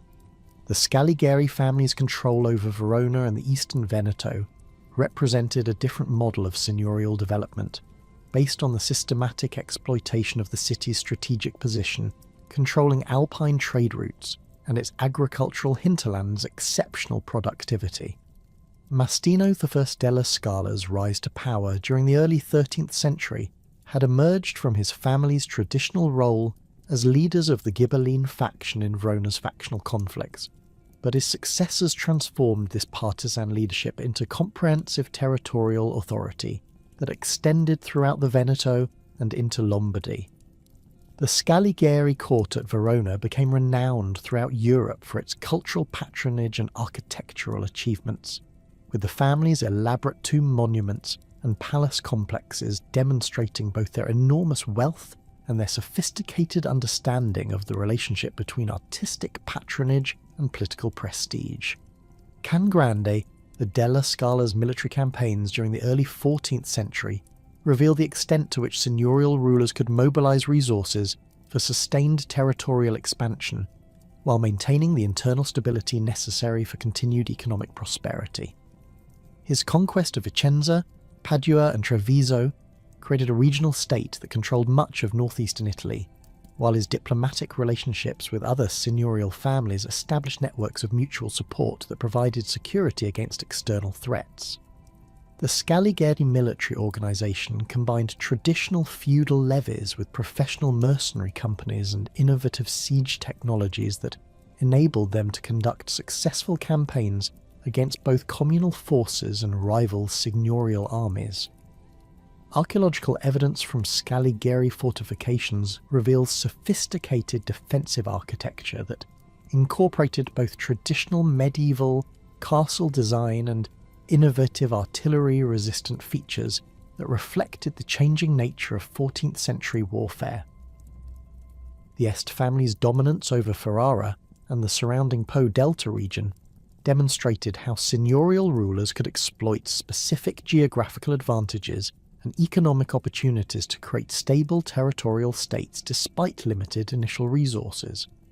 The family's control over crucial river transportation routes connecting northern Italy with the Adriatic Sea provided them with substantial commercial revenues that supported military forces and administrative systems capable of resisting external pressure while maintaining internal order. Obizzo II d'Este's consolidation of authority during the late 13th century had required careful navigation of the complex factional conflicts that characterised Ferrare's politics, but his successors transformed this local dominance into regional influence that extended throughout the eastern Po Valley and into the Romagna. The cultural achievements of the Este court during the 14th century illustrated the extent to which seigneurial patronage could foster artistic and intellectual development that rivaled the accomplishments of much larger and wealthier states. The family's support for poets, scholars and artists created a cultural environment that attracted talent from throughout Italy, while producing literary and artistic works that enhanced the dynasty's prestige throughout Europe. The construction of the Este castle in Ferrara, with its innovative architectural features and elaborate decorative programs, demonstrated both the family's wealth and their sophisticated understanding of the relationship between monumental architecture and political authority. The court's library and scriptorium produced illuminated manuscripts and scholarly works that preserved classical texts while fostering new developments in vernacular literature and historical writing. The Papal States' struggle to maintain temporal authority during this period of seigneurial expansion revealed the fundamental contradictions between spiritual mission and territorial governance that had plagued papal administration since the investiture controversy. The papacy's victory over imperial authority had eliminated external challenges to ecclesiastical independence, but it had also created responsibilities for governing extensive territories whose diverse populations possessed conflicting interests and political traditions. The Avignon papacy, beginning with Clement V's relocation to France in 1309 AD, represented both a response to the political pressures that made residence in Rome impossible, and an acknowledgement that effective papal governance required accommodation with secular authorities who possessed the military resources necessary for territorial administration. The administrative challenges that confronted papal government during the Avignon period reflected the broader difficulties facing ecclesiastical authorities who attempted to exercise temporal power without compromising their spiritual mission. The appointment of French cardinals and administrators to govern Italian papal territories created resentment among Italian populations who viewed these appointments as foreign occupation rather than legitimate ecclesiastical authority. The taxation systems implemented to support the expanded papal court at Avignon required increasingly aggressive collection methods that conflicted with traditional expectations regarding ecclesiastical benevolence, while generating revenues that supported luxury and political activities that scandalized contemporary observers throughout Europe. The military campaigns that papal forces conducted throughout the Papal States during the 14th century demonstrated both the resources that ecclesiastical authorities could mobilize for temporal objectives and the limitations of spiritual authority when confronted with determined secular opposition. Cardinal Albornoz' systematic reconquest of papal territories during the 1350s and 1360s employed professional mercenary companies and sophisticated military strategies that proved effective against local strongmen and rebellious communes.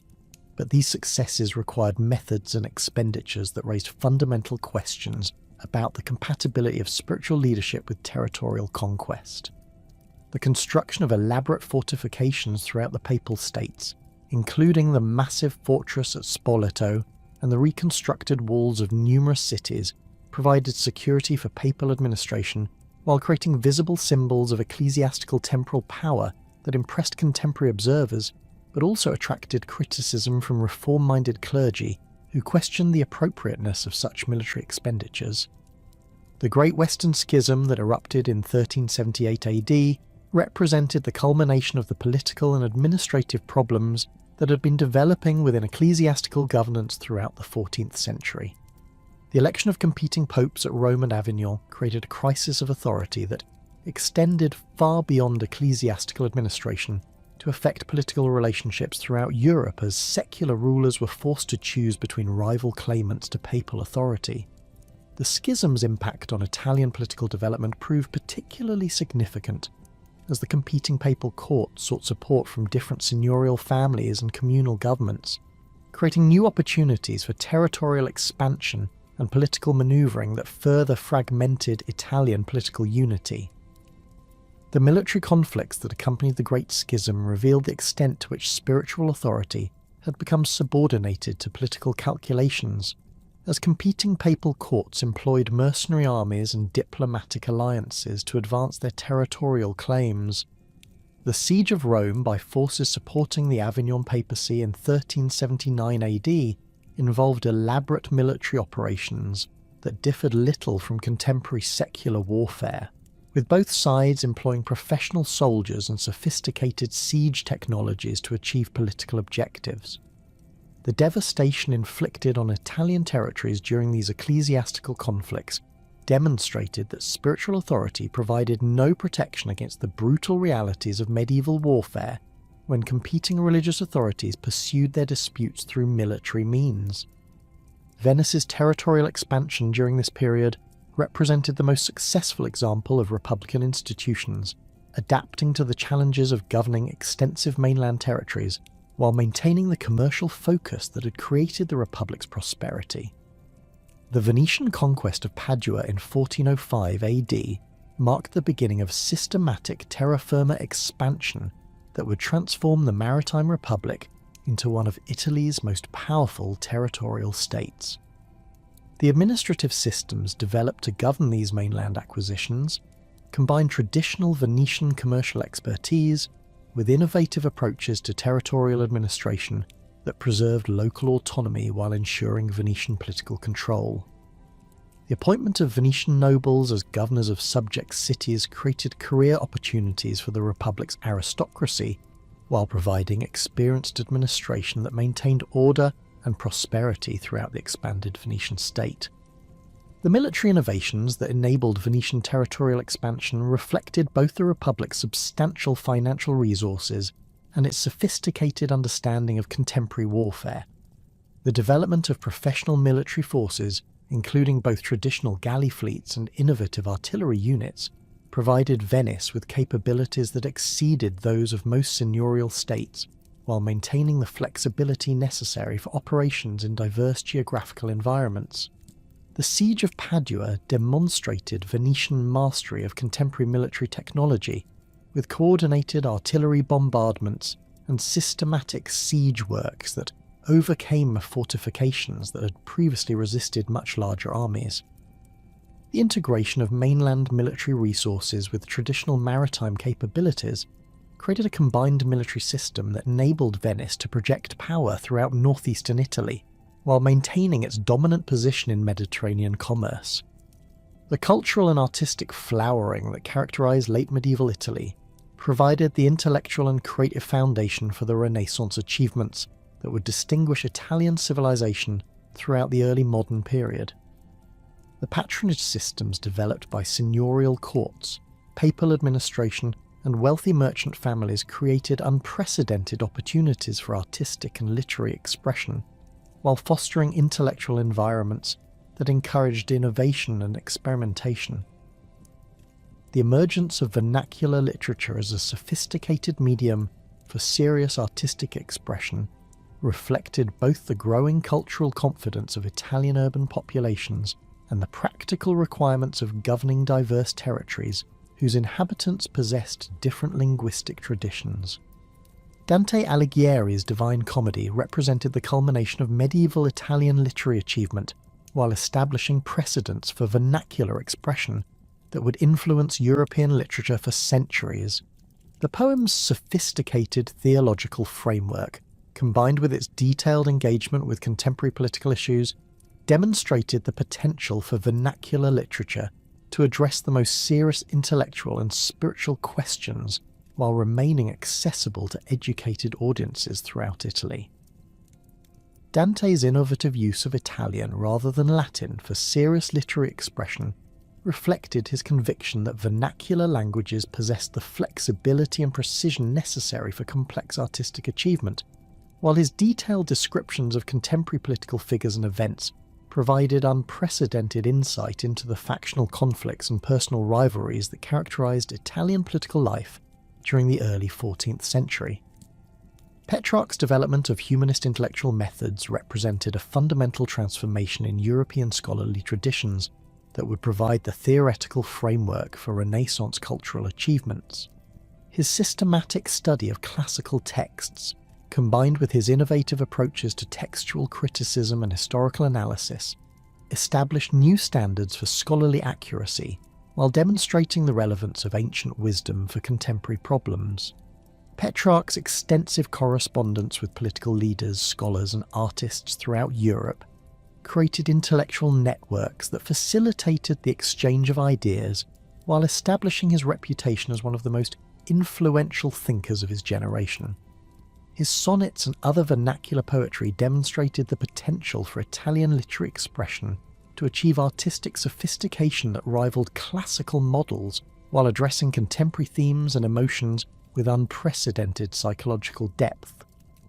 Giotto's revolutionary innovations in painting technique and artistic expression transformed European visual culture, while establishing precedents for realistic representation that would characterize Renaissance artistic achievement. His frescoes in the Arena Chapel at Padua demonstrated new approaches to spatial representation, human emotion, and narrative structure that departed dramatically from the stylized conventions of medieval art while maintaining spiritual significance and theological sophistication. The psychological realism that characterized Giotto's depictions of biblical and contemporary figures reflected his sophisticated understanding of human nature, while his innovative use of perspective and architectural settings created visual environments that enhanced the emotional impact of his religious narratives. The architectural achievements of late medieval Italy reflected both the enormous wealth that commercial prosperity had generated and the sophisticated technical capabilities that Italian craftsmen had developed through centuries of urban construction projects. The completion of major cathedral projects in cities like Florence, Siena, and Milan demonstrated the ability of Italian communities to undertake massive construction enterprises that required coordination between multiple generations of architects, engineers, and craftsmen, while incorporating artistic and technical innovations that influenced building practices throughout Europe. The development of new construction techniques, including improved methods for supporting large spans and innovative approaches to decorative stonework, created architectural capabilities that would enable the monumental building projects of the Renaissance period. The economic foundations that supported these cultural achievements reflected the fundamental transformation of Italian commercial and financial systems that had occurred during the 13th and 14th centuries. The development of sophisticated banking networks, international trading relationships, and industrial production capabilities created wealth concentrations that enabled unprecedented levels of artistic patronage while providing the financial resources necessary for major construction projects and scholarly enterprises. The emergence of professional banking houses like the Medici in Florence and the Fugger's Italian operations created financial institutions that could support large-scale artistic and intellectual projects while facilitating the international exchange of ideas and artistic techniques that characterized late medieval European culture. The political fragmentation that marked the conclusion of this period had created the competitive environment that would foster the Renaissance achievements of the 15th century, while establishing the regional power structures that would dominate Italian politics throughout the early modern period. The seigneurial families that had emerged from the collapse of communal governance had demonstrated the effectiveness of autocratic rule in providing stability and prosperity, while their cultural patronage had created artistic and intellectual achievements that enhanced Italy's reputation throughout Europe. The papacy's struggles with temporal governance had revealed the limitations of ecclesiastical authority in secular affairs, while the Great Western Schism had undermined papal prestige and created opportunities for secular authorities to assert greater independence from ecclesiastical oversight. Venice's successful adaptation to territorial governance had created a republican alternative to seigneurial rule that would influence political thought throughout the Renaissance period, while demonstrating the possibility of combining commercial prosperity with territorial expansion. The cultural innovations of this period had established Italian leadership in European intellectual and artistic development, while creating the educational institutions and scholarly traditions that would support continued Italian cultural dominance throughout the Renaissance. The economic systems that had evolved to support these political and cultural developments had created the financial capabilities and commercial networks that would enable Italian cities to maintain their prosperity and influence, despite the political challenges that would characterize the following centuries. As the 14th century drew to a close, Italy had been transformed from a collection of competing communes and imperial territories into a complex mosaic of seigneurial states, territorial republics, and ecclesiastical principalities whose interactions would shape European political development throughout the early modern period. The innovative governmental institutions, cultural achievements, and economic systems that had emerged from this transformation had established Italy as Europe's most sophisticated and influential region, while creating the foundation for the Renaissance flowering that would mark the peninsula's greatest period of cultural achievement and international influence.